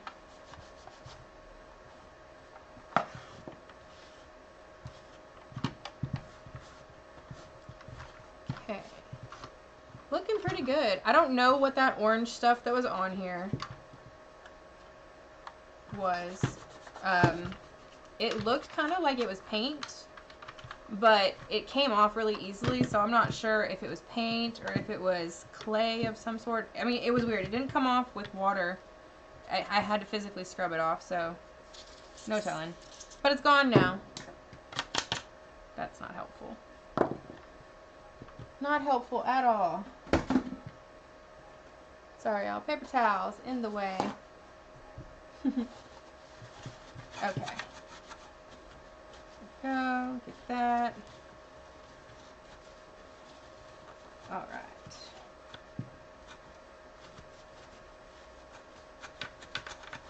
Just want to get all this stuff good.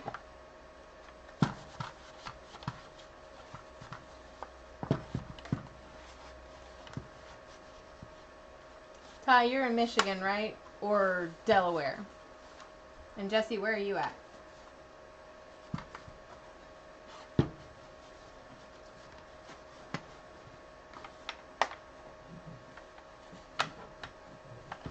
It's like, wherever you are, Ty, it's cold.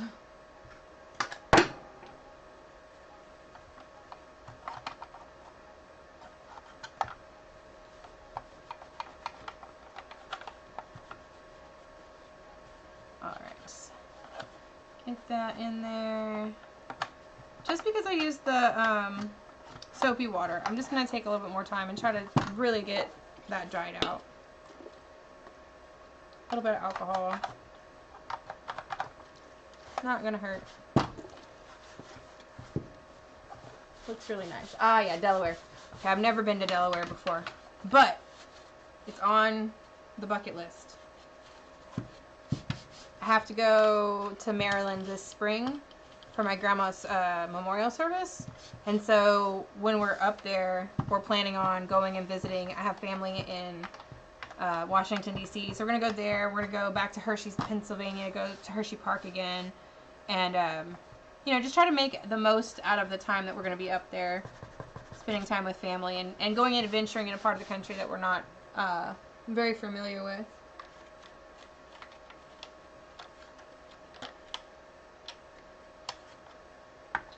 Okay. So we got the top cleaned, we got the bottom cleaned. Everything's looking pretty good. And make sure I put the power button down. A little bit of water right there, or alcohol. Dry that off. That looks good. That looks good. Do y'all get the fall like leaves that change colors? My uncle lives in New Hampshire, and he's always sending me pictures of the leaves on the lake that when they change colors. And then like this year he sent me a whole box of leaves that he saved from a tree because like when they fell they turned like bright reddish, like kind of pink colored. I thought that was so cool.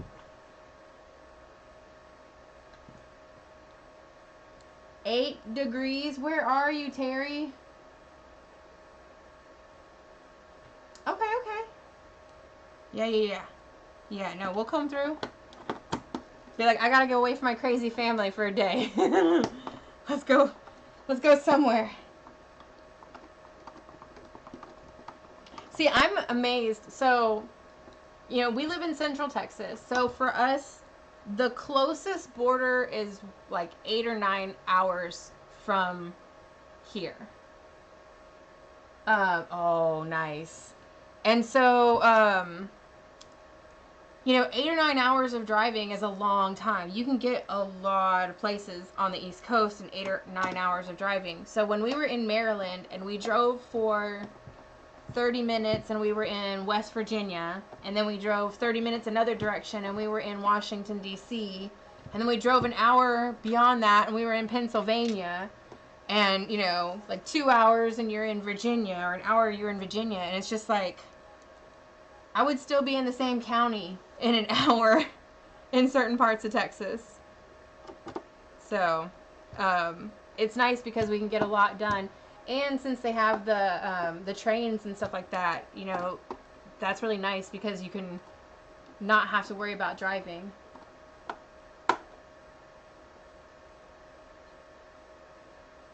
Yeah, so my family, they live in Lutherville, right outside of Baltimore.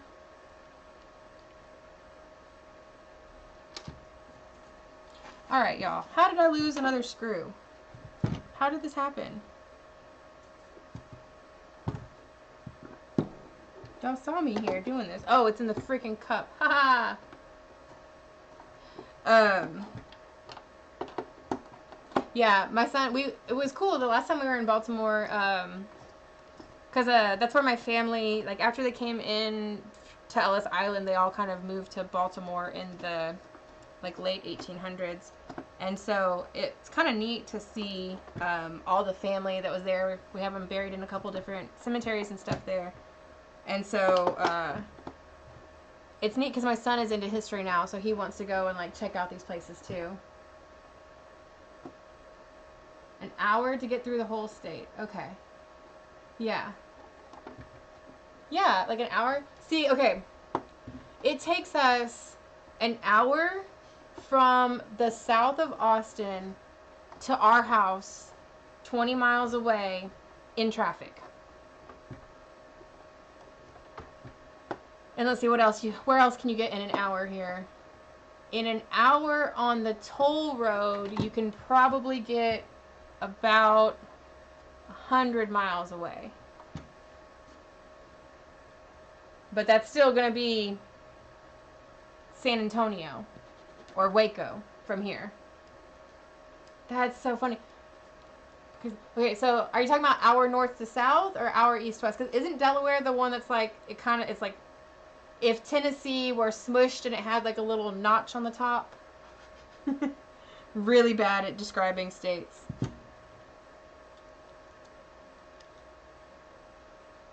But see, okay, here's another thing. So Ty, if you have to drive, or if it's only an hour to drive through your state, what's a reasonable drive for good food?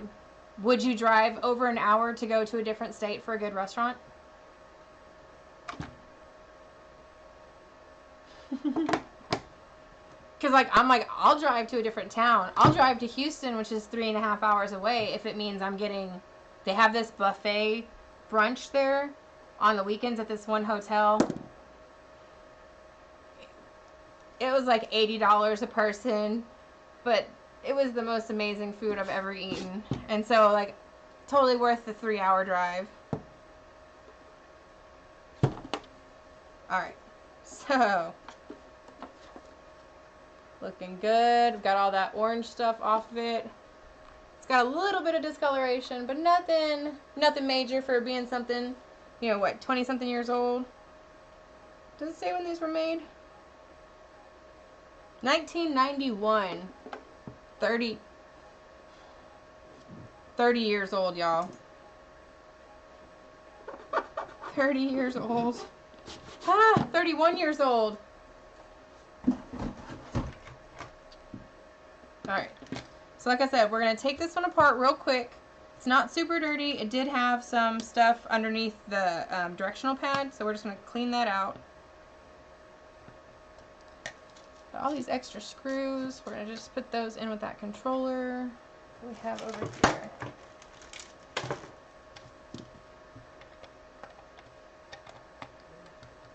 Alright.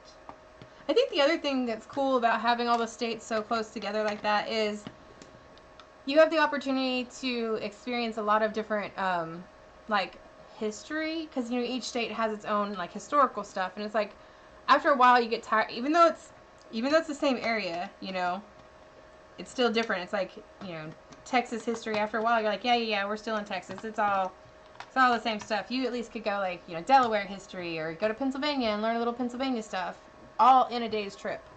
And I mean, granted, there's lots of Texas history that we can learn in a day's trip, but it's just not the same. It's like, I think about, like, the East Coast is kind of like Europe. You were born in 89. See, I was born in 82. So, yeah, when I look at these and I'm like, oh, yeah.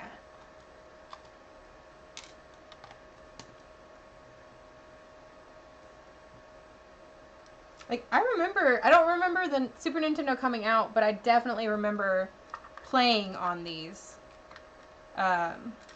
More so than I remember playing on the regular Nintendo. I think once the Super Nintendo came out, people were a little bit more familiar with the idea of video games. And so they weren't so, you know, what is this? I'm not spending my money on that kind of stuff. Okay. That all looks really nice. Looks pretty good. Looks pretty good. That had some hair under it. Okay. We're just going to clean off this directional pad. Did have a little bit of antique Cheeto dust in there.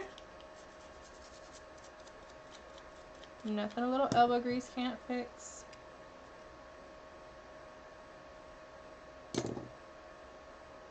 Alrighty.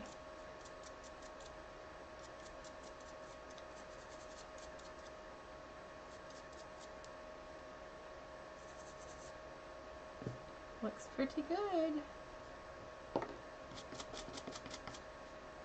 Just gonna take a second, and I'm not gonna try to get this stuff super wet. I just want to clean it off. Not trying to make it any harder than necessary to clean. Sega Genesis, SNES, and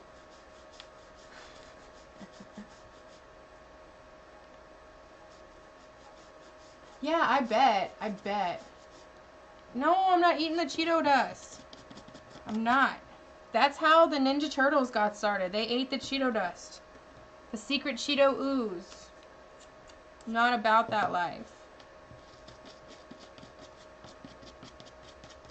It's like I'm a mad scientist for sure, but I'm not doing the experimentation on myself.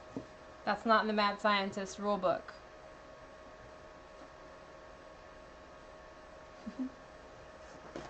Not eating the Cheetos. Only if it was like a bag of Cheetos. Then. And even then, like, I'm not eating the Cheetos while I'm cleaning.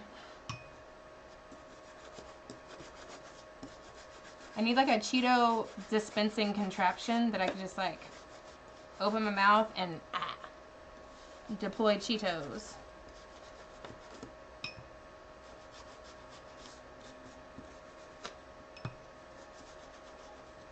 Okie dokie.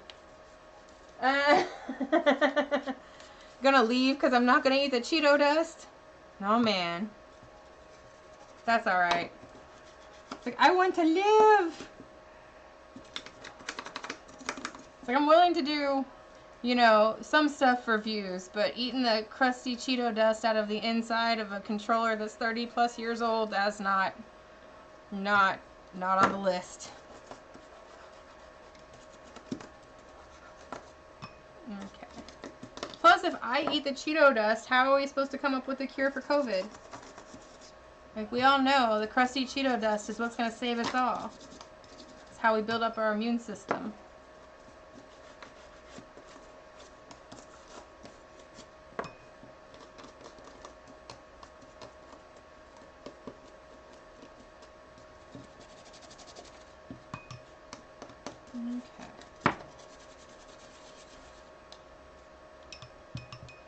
Hey everybody, thanks so much for joining us. We're just sitting here cleaning Nintendo, Super Nintendos and Super Nintendo controllers. We're doing the Retro Mania Retro Convention in New Braunfels, Texas.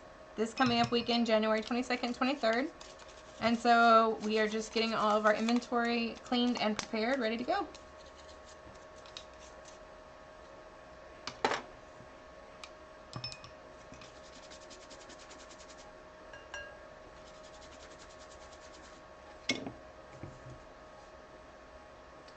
Right? I'll be Chester Cheetette. That'd be funny.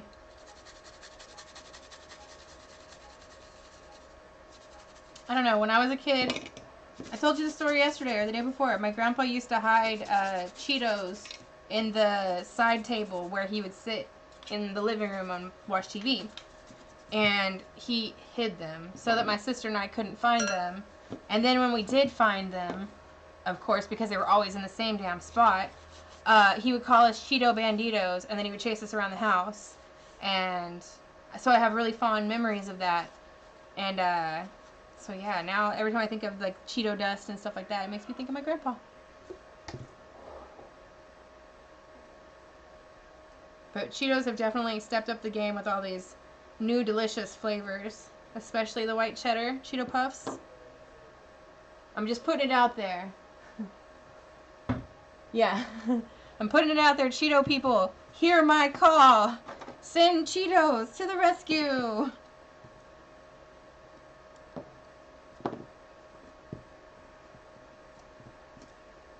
They're just so cheesy. Dangerously cheesy, if you will. Sorry, y'all. I'm a child of the 80s/90s, so advertisement, it got me. It got me good.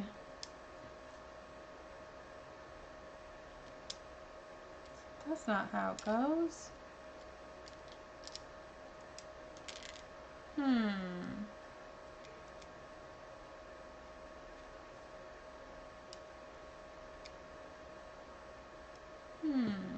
Interesting. Interesting.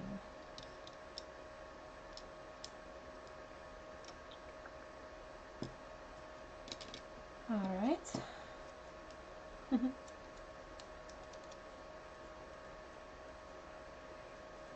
Okay, so we're going to put that little rubber stopper back in there. Put that right there. Put this right here.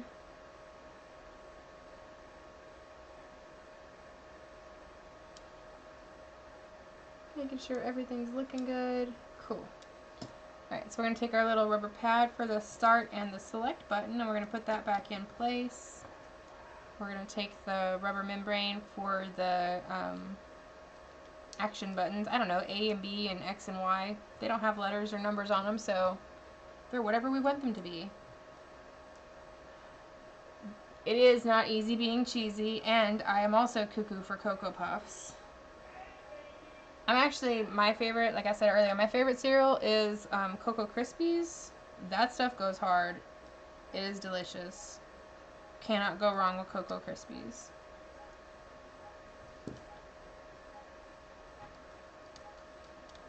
Also, you know, in a pinch, if you can't get Cocoa Krispies, then you get the Rice Krispie Treats cereal. That is also pretty good.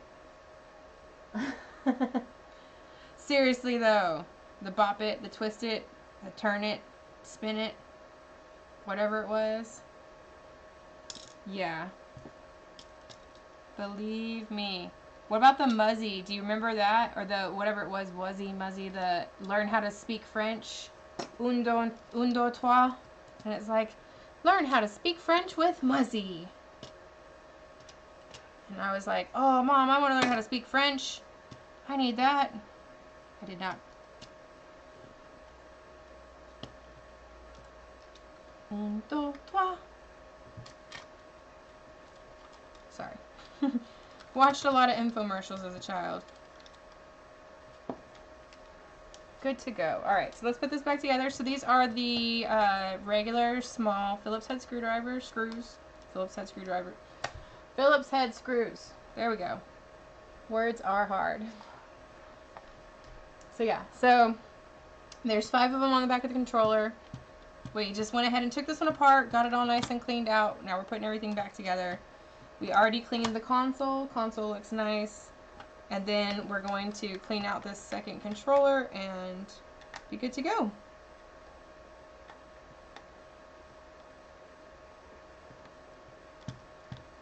Okay. Alrighty. You don't know what?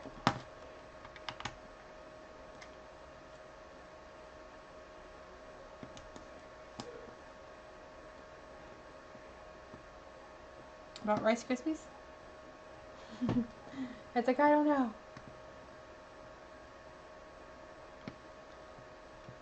You have to forgive me. I have like memory like a gnat.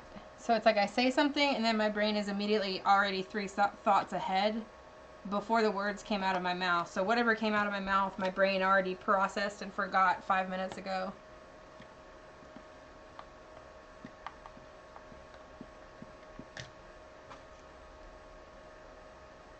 XL. I do remember the 2XL. Is that the same one that had the tray that you could, it would like bring you the, oh, Muzzy. You don't remember that? Okay, yeah, that was on Nickelodeon a lot when we were kids, like in the mornings and stuff. But yeah, no, the little robot guy, I'm pretty sure it had like the little tray and it was like, your robot butler. I was like, that's kind of rude, but okay.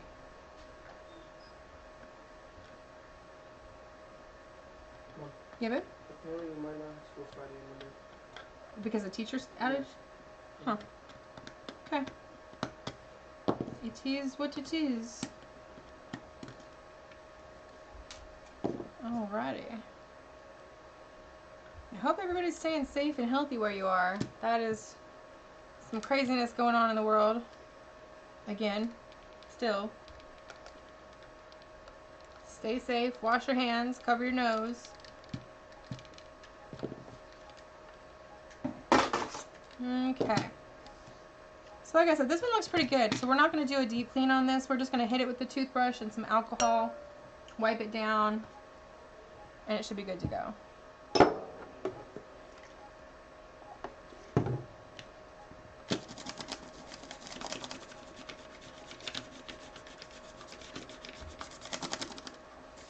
Love it when a good plan comes together. Getting this stuff clean. Hanging out, having a good time, drinking Red Bulls.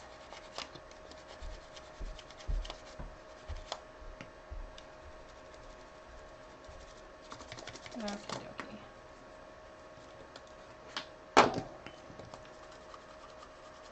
So dirty. Same, we ordered ours yesterday.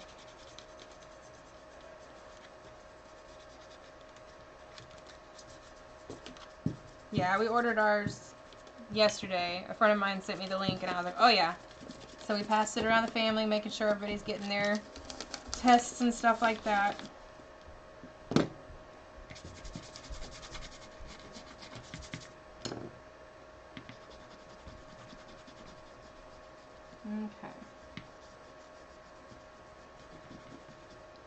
Almost done there. Looking a little crusty. Nothing too major. This is 91% isopropyl. I just got it at Walmart. Yeah, isopropyl. Rubbing alcohol. So it only has 1%, or sorry, it only has 9% water and other stuff in it. So you can use stronger alcohol, but it's not necessary. And the stronger the alcohol is, the more expensive it starts to get. So, I'm fortunate. I'm a hairdresser also, so I'm able to purchase cleaning alcohol. Which is very, you know, it's like 99% alcohol. But I just haven't bought any yet.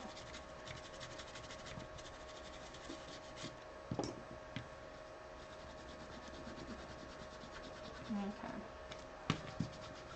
Does Mr. Clean Magic Erasers work wonders at getting the dirt out of the cracks and the crevices? Yeah, 91%. Yeah, definitely test yourself and find out. I mean, you know, if you're having any kind of the symptoms right now, and it seems like the symptoms are different for this strand of COVID than the last couple ones. So, you know, you might have felt one way for that and a totally different way this time. So, but yeah, 91% alcohol. It doesn't have a whole bunch of water in it, so it's not going to damage your electrical components. But it's also strong enough that it's going to clean off any of the stuff that's on them. Okay. All right, y'all. So I think this is probably going to be the last Nintendo that I am able to get done for the stream tonight. I do have to get dinner starting to go here in a minute. Plus, I got some homework to do. But I will be back some tomorrow and some Friday as we're getting ready. Of course, I'd spill that last second. As we get ready for this gaming convention. So we're going to go ahead and do one last Nintendo. Oh, see, this one actually has a little note on it. The note says that the power switch must be off before loading or removing a game pack. So I guess it has the switch. It had the switch in there, and somebody has opened it up and removed it. So, oh, this is cool. I guess they're all that color. Huh. I didn't notice that. So I guess because this one's so much lighter, the color of the buttons looks so different. Well, actually, no. So these buttons are oxidized more. Instead of them being purple, they're kind of like a purpley brown color. Whereas the other ones are much more of a bright purple color. Let's see if we can do anything about that. Nope, it doesn't look like it. It doesn't look like any kind of scrubbing is really helping much. Maybe a little bit, but I'm not trying to spend a whole bunch of time scrubbing that clean. Yeah, no, it doesn't damage it or anything like that. The alcohol, that's the reason why you use the 91%. If you use lower alcohol, it has more water in it, and then you have the chance of actually doing water damage to the components. So you can actually put the 91% alcohol into your electrical components and remove any tarnish or dust or anything like that on them without any issues. So put that strip screw back in that bag. Okay. So we got the 6 screws on the back. We're using that proprietary Nintendo screwdriver.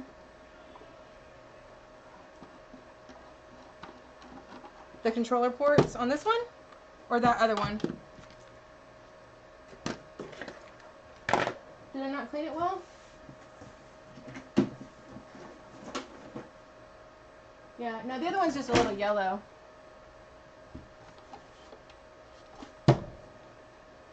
This one looks nice. It's just more, a lot of oxidation on it. And it's dirt.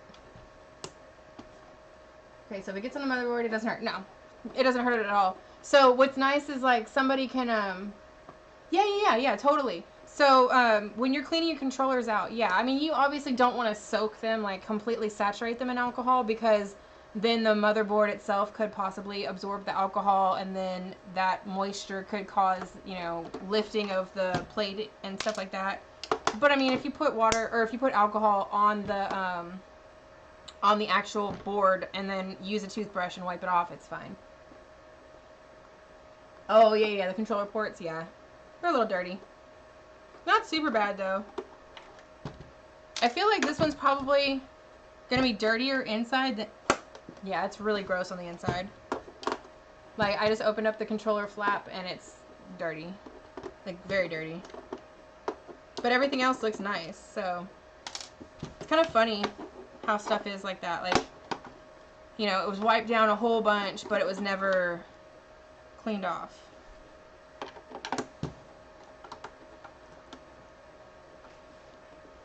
Okay.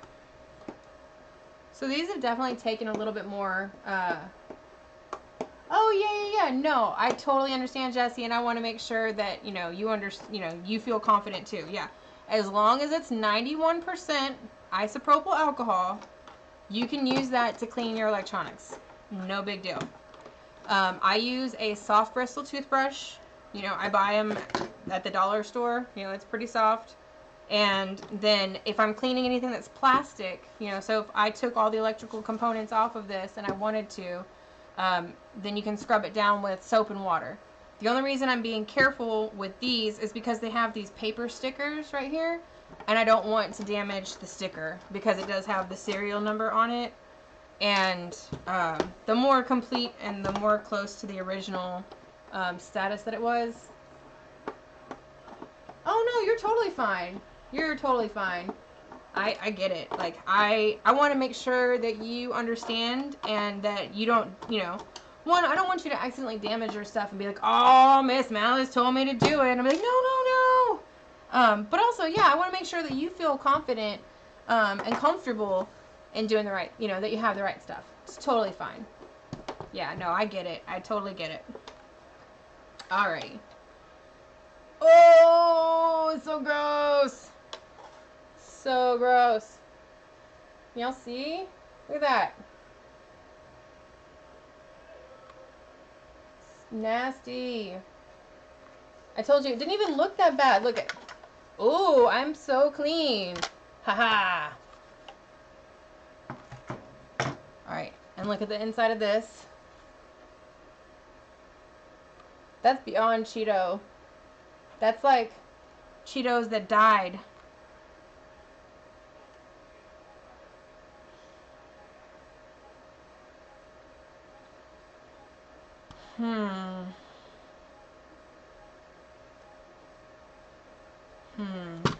Okay. Alright. Let me see something here.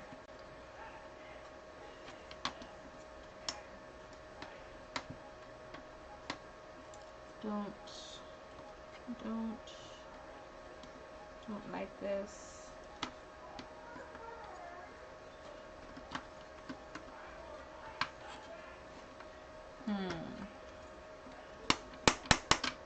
Okay. Alright. So here's the plan. Yeah. For real. It's like, it looks so good on the outside, and then you open it up and it's just bleh. It is Grandpa dude. For real. Okay. So, I'm gonna take this and oh, I don't have a can of air, do I? Hold on, let me see. I think I might have some air. Okay. Got just enough air. Alright, so, plug your ears. Sorry for the air noise.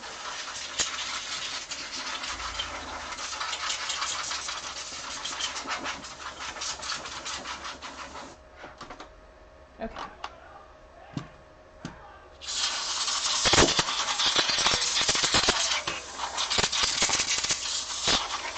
Okay.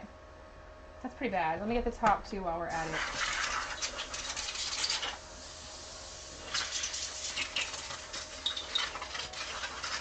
What an adventure. We just got started. Oh, can you hear him? I was just about to ask because, yeah, he's being so loud. It's pretty funny. I wonder about, like, our neighbors. If our neighbors can hear. You know, what do they think? I actually live in a really nice, quiet neighborhood, though. So it's like nobody really messes with anybody. And we all know each other, so it's kind of nice. Alright. Get up in those corners. So yucky. Let's see here. I honestly don't even know what to do right now. This is so gross. It's like, do I take it all the way apart? Or I don't really have the time right now to go and do the whole take it apart all the way.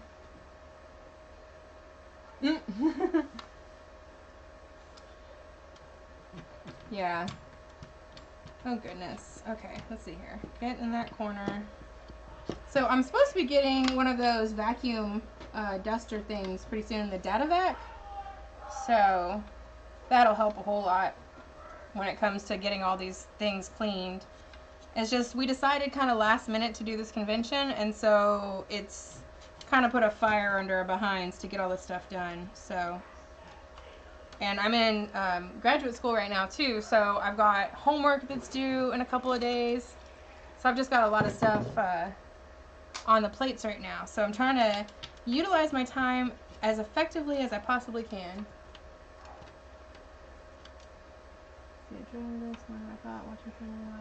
Yeah. Oh, nice. Thank you. Yeah, that's awesome. Yeah, no, and Tronics Fix is so nice too. He was so nice to work with us.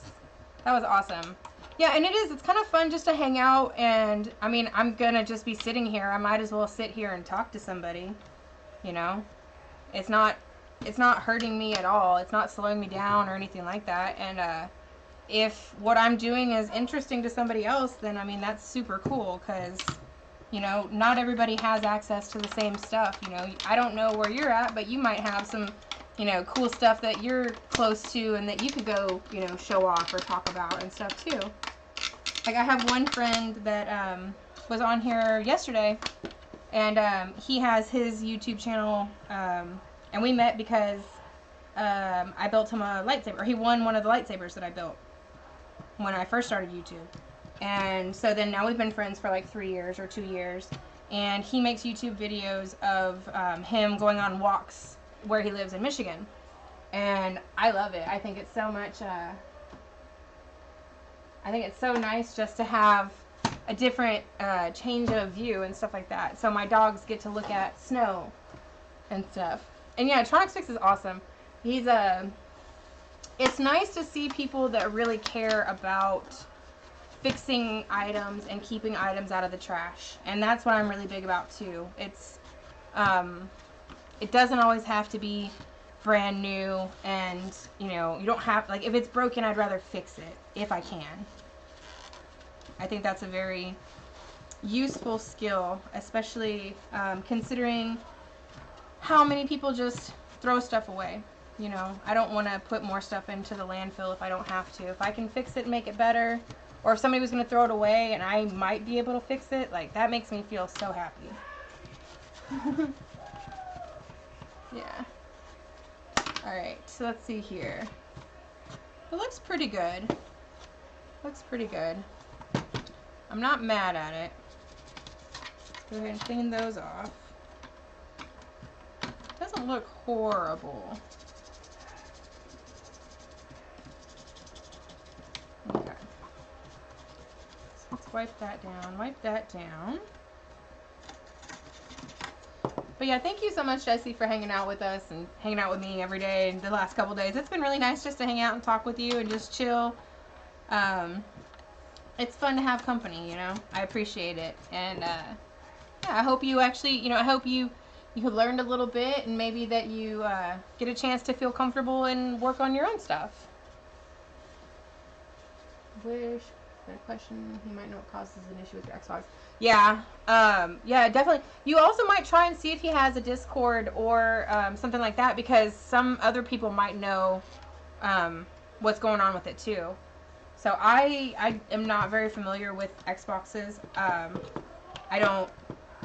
haven't really fixed much. That's gonna be the next thing that I start working on, is working on Xboxes and modding and stuff like that. I just haven't gotten to that point yet.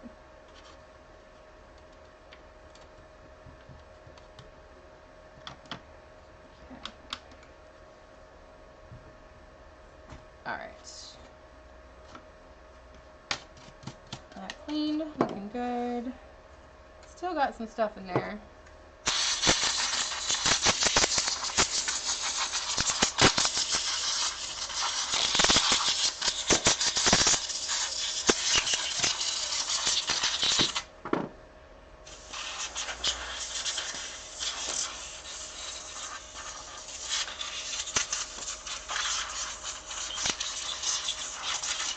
Sorry, y'all. Sorry. Maybe. Okay. Ooh. Got bugs in my face from that. That was so much more dirty than I thought it was. Once I started blowing the dust and stuff around in there, there was bugs up underneath it and all sorts of stuff.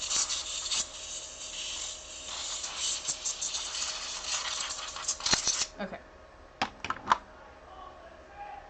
I mean, Xbox Ones. Yeah. again, I'm not too familiar with the Xbox and any of their issues, unfortunately. I wish I had more help for you.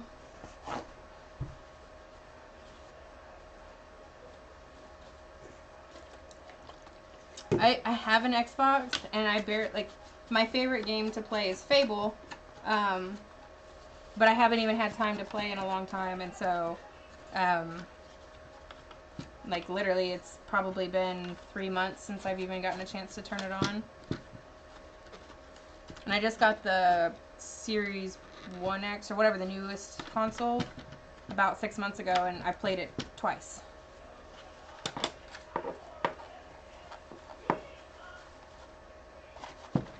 Yeah. Alright. Ooh. So we're almost done with this. A little bit more crustiness.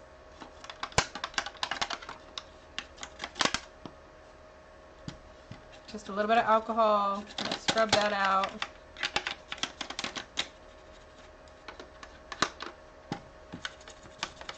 There we go.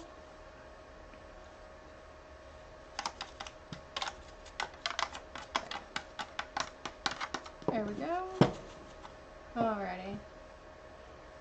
They just came out on at GameStop the other day too. They had like a whole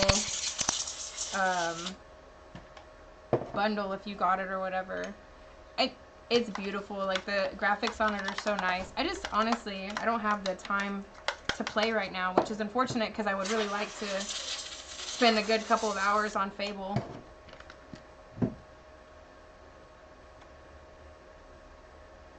Yeah, it's hard though. I mean, there's definitely scarcity out there, especially depending on what area you're in and stuff like that. And honestly, I mean, it is nice, but it's not like, I wouldn't be, you know, devastated for not having it right now. I mean, because eventually you'll get it. Eventually they'll be available, and as of right now,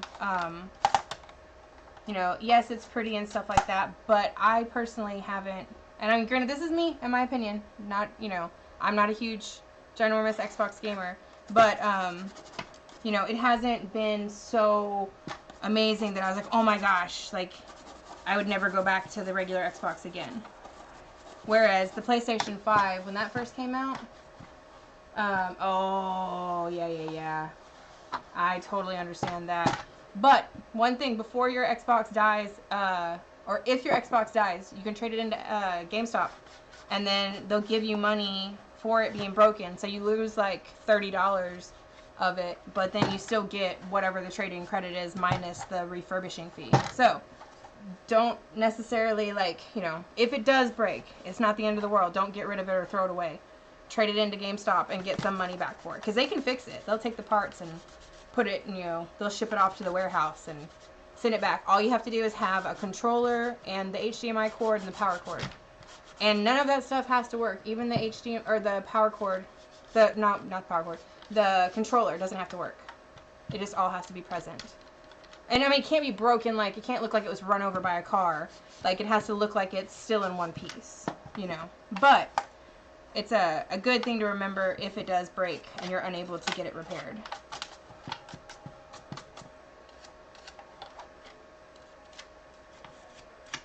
But a lot of times, Jesse, it's just like simple, like little stuff, like a bug crawled in and got on the lens of the DVD drive, you know, so it's not able to read the disc very well anymore, or a piece of lint got stuck on something, you know, and so little stuff like that, a lot of times is what the issue is.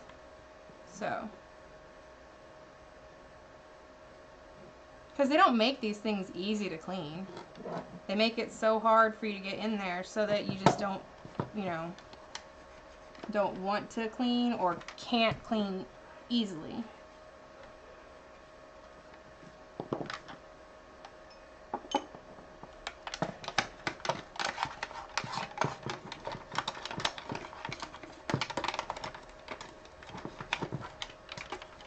Do you have any, see what you could do too, is like if you wanted to trade up for the Xbox. That's another thing that we've done, is we've started trading in, so we'll find like broken consoles and then you trade those into GameStop.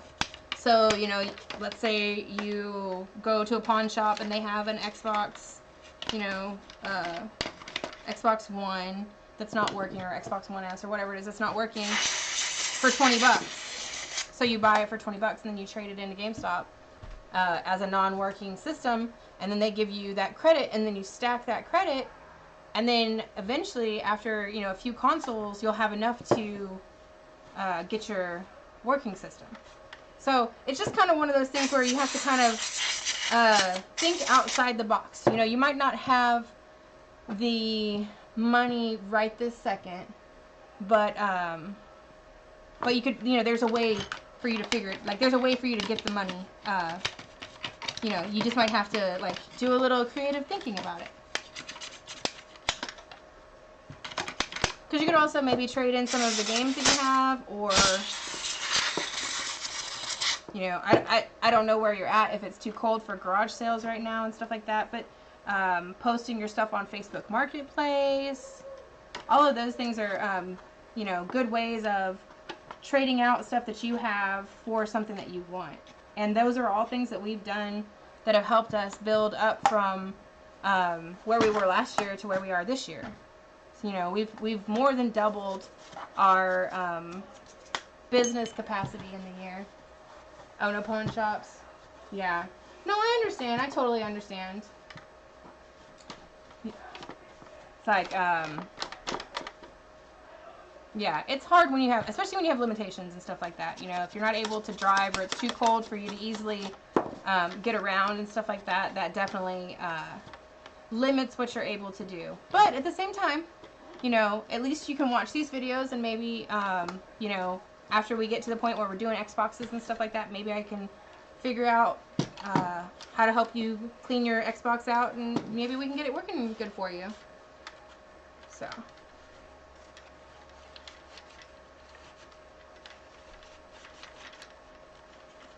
Alrighty. So, got that stuff out of there. Let's go ahead and get this right here. Last little bits of dirt and stuff in those cracks and crevices.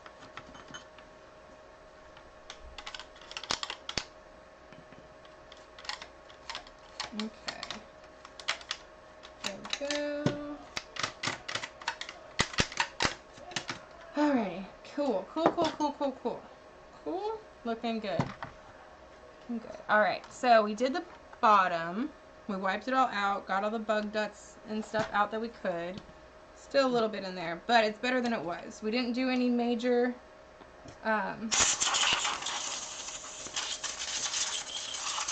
no major scrub downs or anything like that, but that's okay. Still looks really nice on the outside. The bottom looks really good. So we're going to go ahead and put it back together. Make sure that our power button is down. Oh, and like I said, they actually took, whoever had this one took that slot part off. So it looks like maybe people didn't like that component after the fact, and that they probably removed it on their own to make it easier, so that they didn't have issues with their games when they were playing. So I'm going to go ahead and put those 6 screws back in, and we're using that proprietary Nintendo screwdriver. And all back in there. I did notice that one has a little bit of stuff in it, so we might have to use a little Q-tip to clean out that hole. Do you make pizza or mac and cheese bites or both? Mac and cheese bites or both? What time is it where you are? If it's 7 to 8 o'clock, I say pizza bites. But if it's going to be earlier than that and you're going to eat again, then do the mac and cheese bites. And if they're open already and they're both open, then a little bit of both. It's like if you're opening 2 packages though and neither one of them are open yet, then pizza bites over mac and cheese bites. Are there pepperoni pizza bites?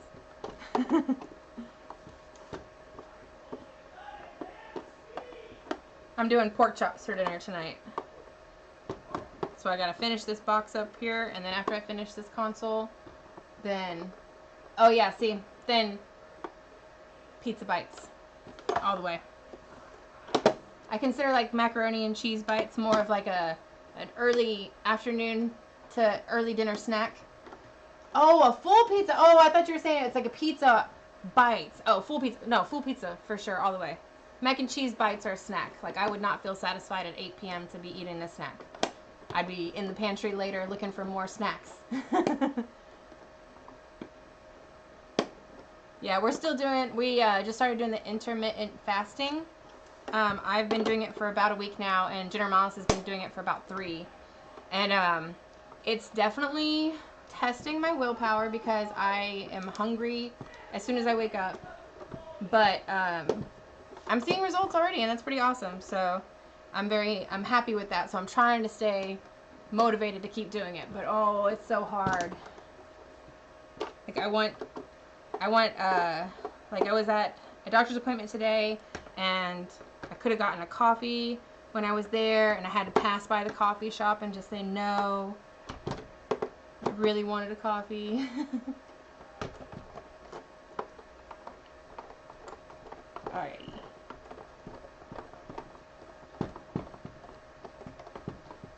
Almost done with this. So we're going to use a little bit more alcohol in this cotton swab. Get into the connectors where the screw holes are.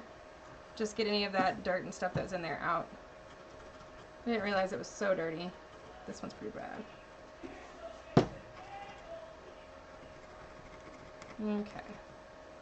There we go.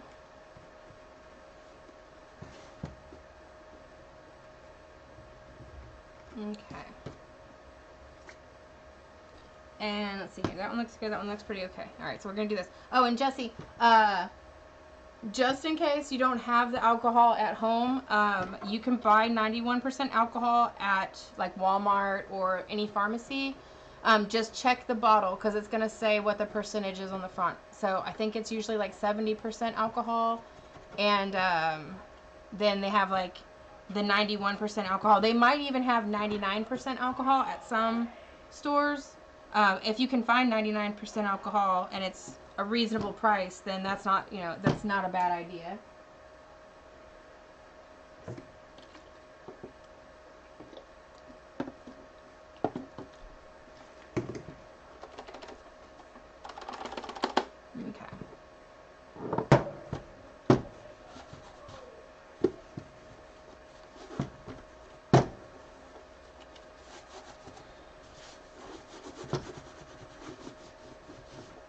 Okay, looking good.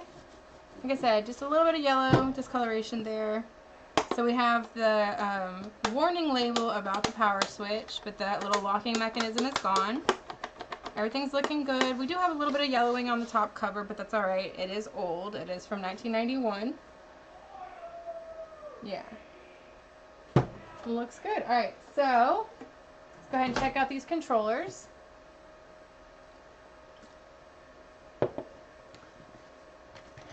Alrighty. So this controller's looking pretty rough. It's pretty dirty. And after we do these 2 controllers, we're going to go ahead and wrap up the stream for the night. I gotta go start making dinner here in a minute. So I appreciate everybody that's been hanging out with us, checking us out. We're getting ready for the Retro Mania Retro Collection Convention in New Braunfels, Texas, and it's going to be this weekend, January 22nd and 23rd at the New Braunfels Convention Center. Okie dokie.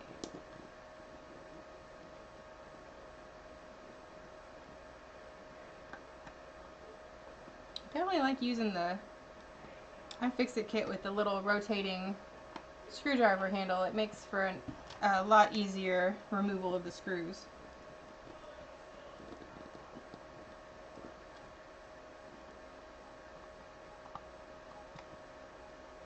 So it looks like all of these screws have a little bit of corrosion on them. They probably had some sort of beverage or something spilt on them at one point in time.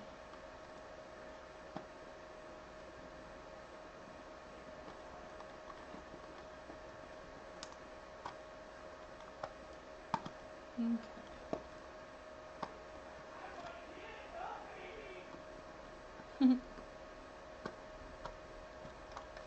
Alrighty, and the last screw right here.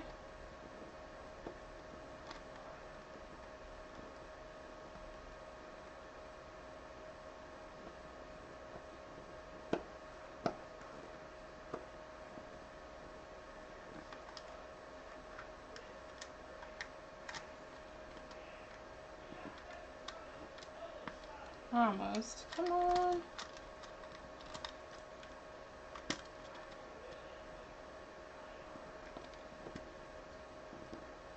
You can do it, little screw. Oh, it's so close. Oh no. Okay, well, good thing we have scrap parts, because we just had a catastrophe. So we have one of the triggers is actually broken. That's no good. Let's see if we can get this screw out of here.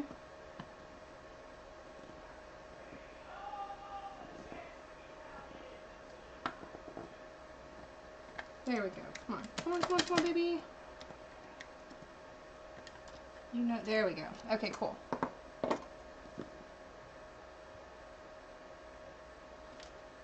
Alright.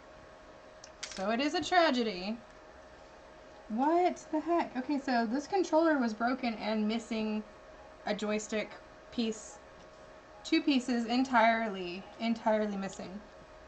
Okay, that's fine. That's awesome. Alright, welcome back, Jesse. So we just took apart this controller and it's actually missing parts. So the joystick itself was broken. It's filthy. You can kind of see in there. So I'm not even gonna, oh, it's so gross. We're just gonna go ahead and put that in there. Okay, we found the other pad for the joystick. See, it's really nasty. Let's put that in there. Okay, so, like I said, our joystick trigger is broken.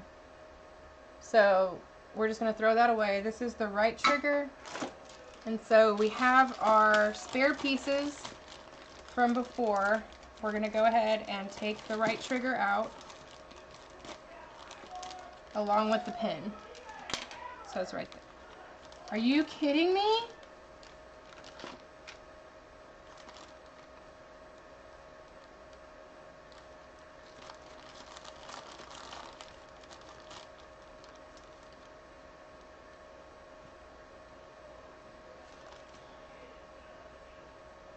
So it looks like these break frequently and people just put them back in broken. Because here's another right trigger that's broken in the exact same manner as the other one. So I guess that's just a common occurrence. Catastrophe? What about catastrophe? Oh yeah, so it's a catastrophe. Just the right trigger is broken. It was broken on the previous controller as well, so I was going to get the part from the scrap controller, and when I took it out of the scrap controller, it was broken also.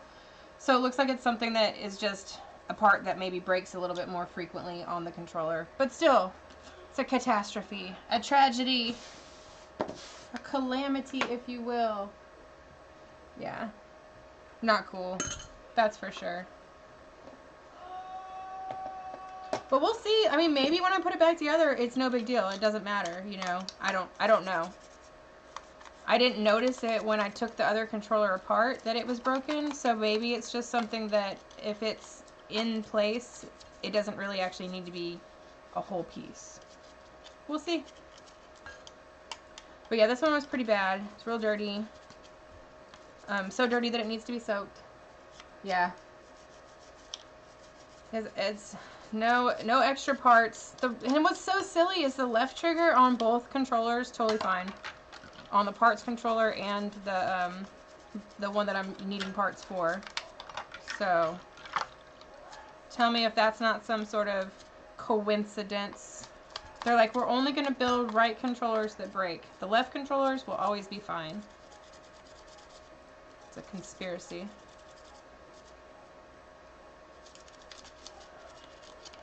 Okie dokie.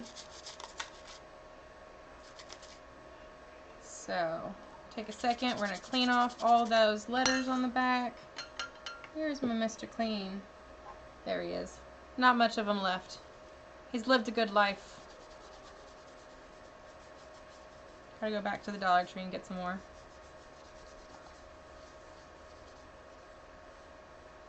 Okay. Looks pretty good. There's still a little bit of dirt and stuff in the Nintendo logo on the controller. There we go. That looks good. Put that in the water to rinse it off.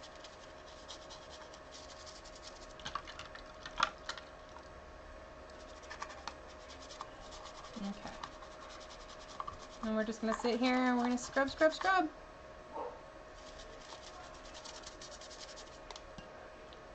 It's like wash your teeth all day long.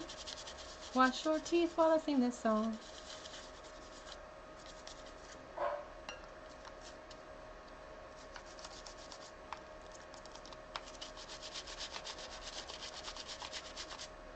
Okay. Let's see.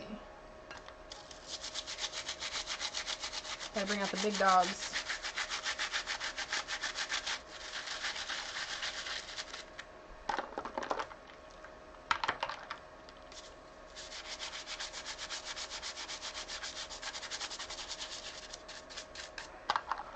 Okay.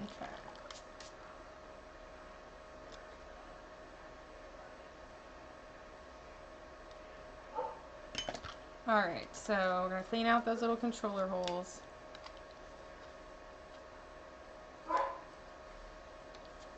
Okay. Almost done.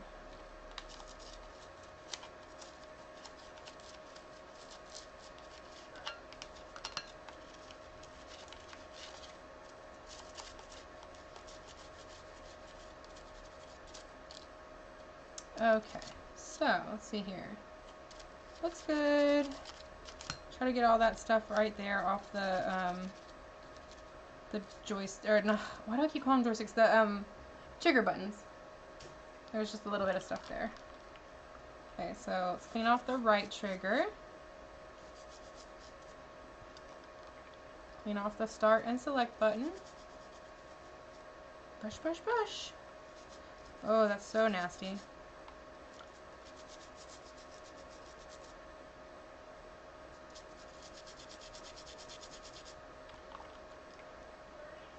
You see that?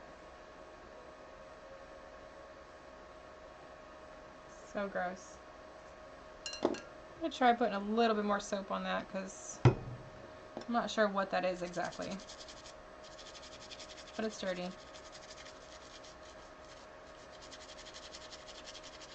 The power of clean.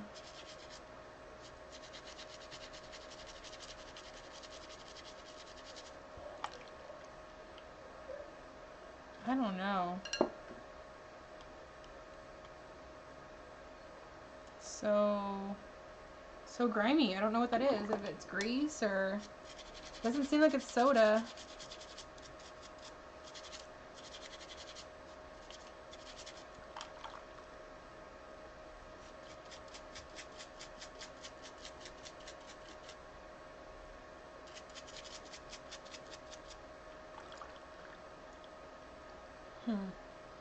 Alright, so I'm going to go ahead and set that to the side, and we're going to go ahead and try using the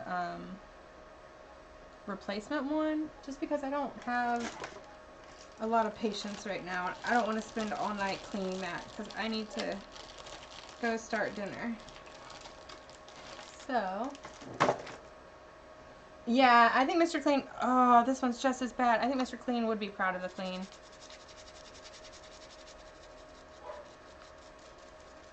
I'm trying.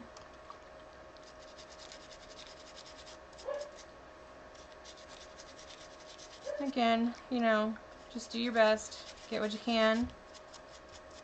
And, sometimes you can't get it all. It's okay.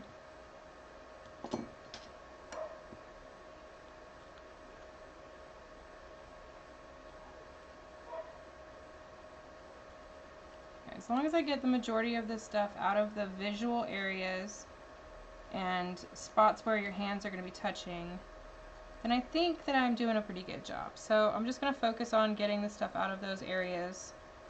I think that'll be good. Yeah, that looks much better now. It's not perfect, but it's also 30 years old, so at this point in time, it's lived a life. Okay. Clean those. Scrub that a little bit, being real gentle so we don't damage the little loops on there. Clean the left trigger. Okay.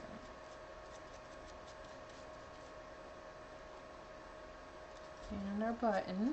And then we should have one more little rubber stopper plus one more light purple button after this purple button. Fill it. There's the stopper.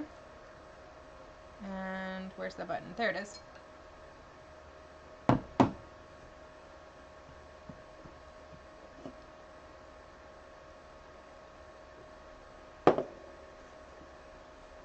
Okie dokie. That thing is so dirty.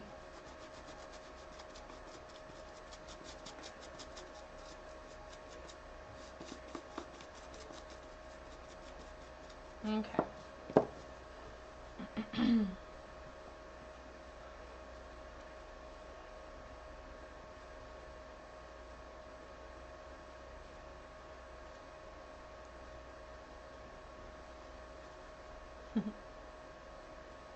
All right. So we're getting those good. She's drying them off. Even after scrubbing everything, it's amazing how dirty some of this stuff can be.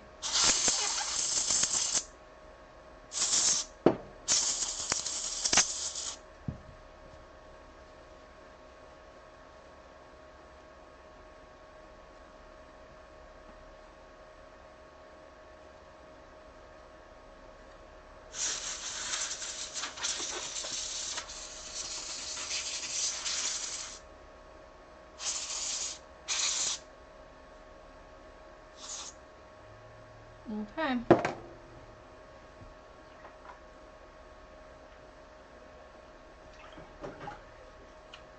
think I'm going to go ahead and stop after I get this controller cleaned. I'm running out of time before I'm not going to have time to make dinner and stuff like that in a timely manner. But I will be back tomorrow streaming some more. So just hang out. We'll hang out a little bit longer tonight and then we'll get back together tomorrow and hang out. It'll be great.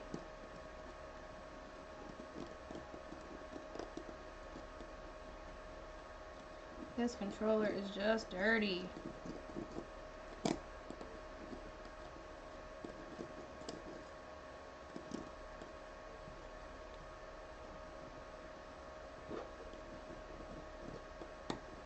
Okay.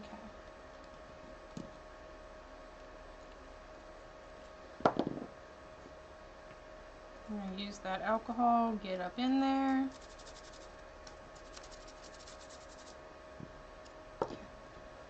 Doesn't feel so bad. Doesn't look so bad. Looks good. Looks good.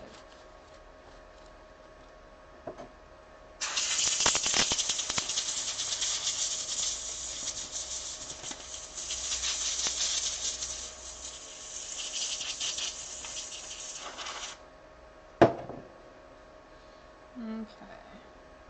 So I'm just using the tweezers and I'm going along the edges. There's just a little bit of residual stuff there. Trying to get that out if I can.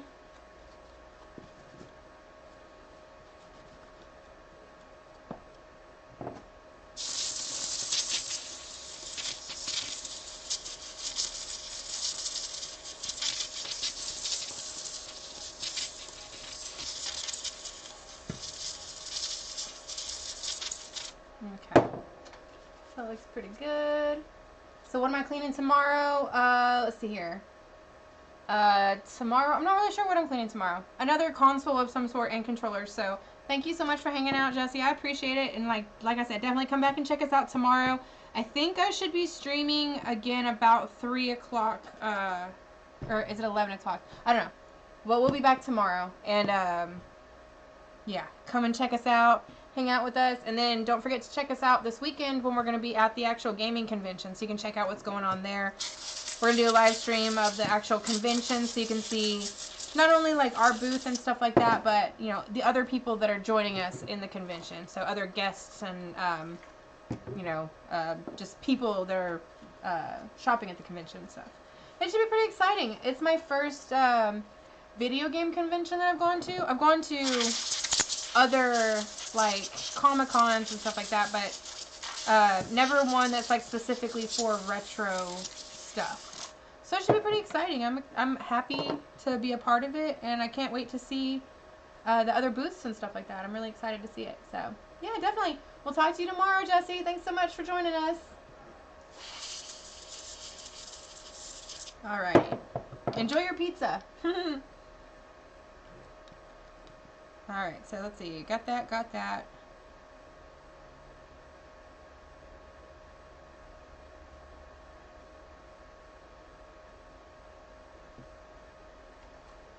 Still on the control thingy.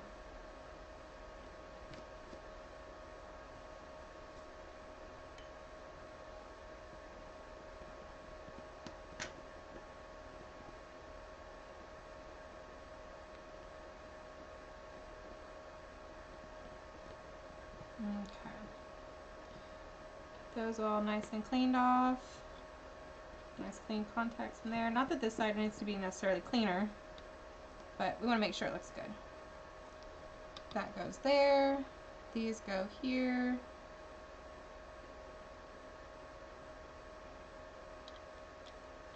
Lavender. Lavender. Blue.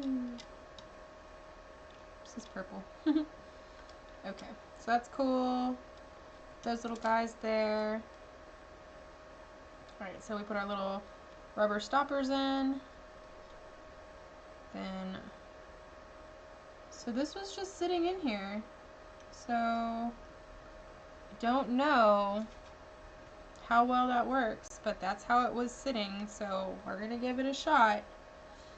And if this controller is also broken, then it happens. Okay. So put that there, put that there.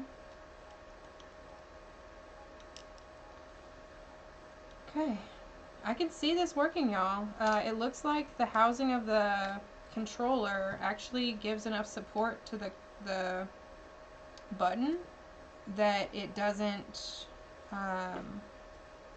necessarily need that screw there or that pin to hold it in place. No, I don't like that at all. That's not good. That's not good. Alright, well, so I don't have a replacement part to fix that right now.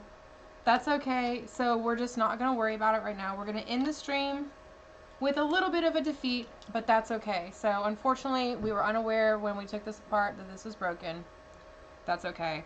It actually looks like this cord has been cut as well, so it might be in our best interest just to not use this internal part, and we could switch over to the other internal part that we have and then try to find another right trigger. But for the time being, we're going to go ahead and end the stream. Like I said, it's unfortunate that we're going to end the stream on a sad note, but that's okay. Not every time that you're working on something that's used are you going to be able to fix it. Not every time is it going to be an easy fix, and that's okay. So we're doing our best, and it's totally cool. I want to thank you guys all for watching, sticking out, or hanging out with me while we're getting here and fixing all these controllers and consoles and stuff. We're doing Retro Mania this weekend, January 22nd and 23rd at the New Braunfels Convention Center in New Braunfels, Texas. Just want to say thank you guys so much for hanging out, and we will see y'all tomorrow. Thank y'all so much. See you next time. Oh, wait. Bye.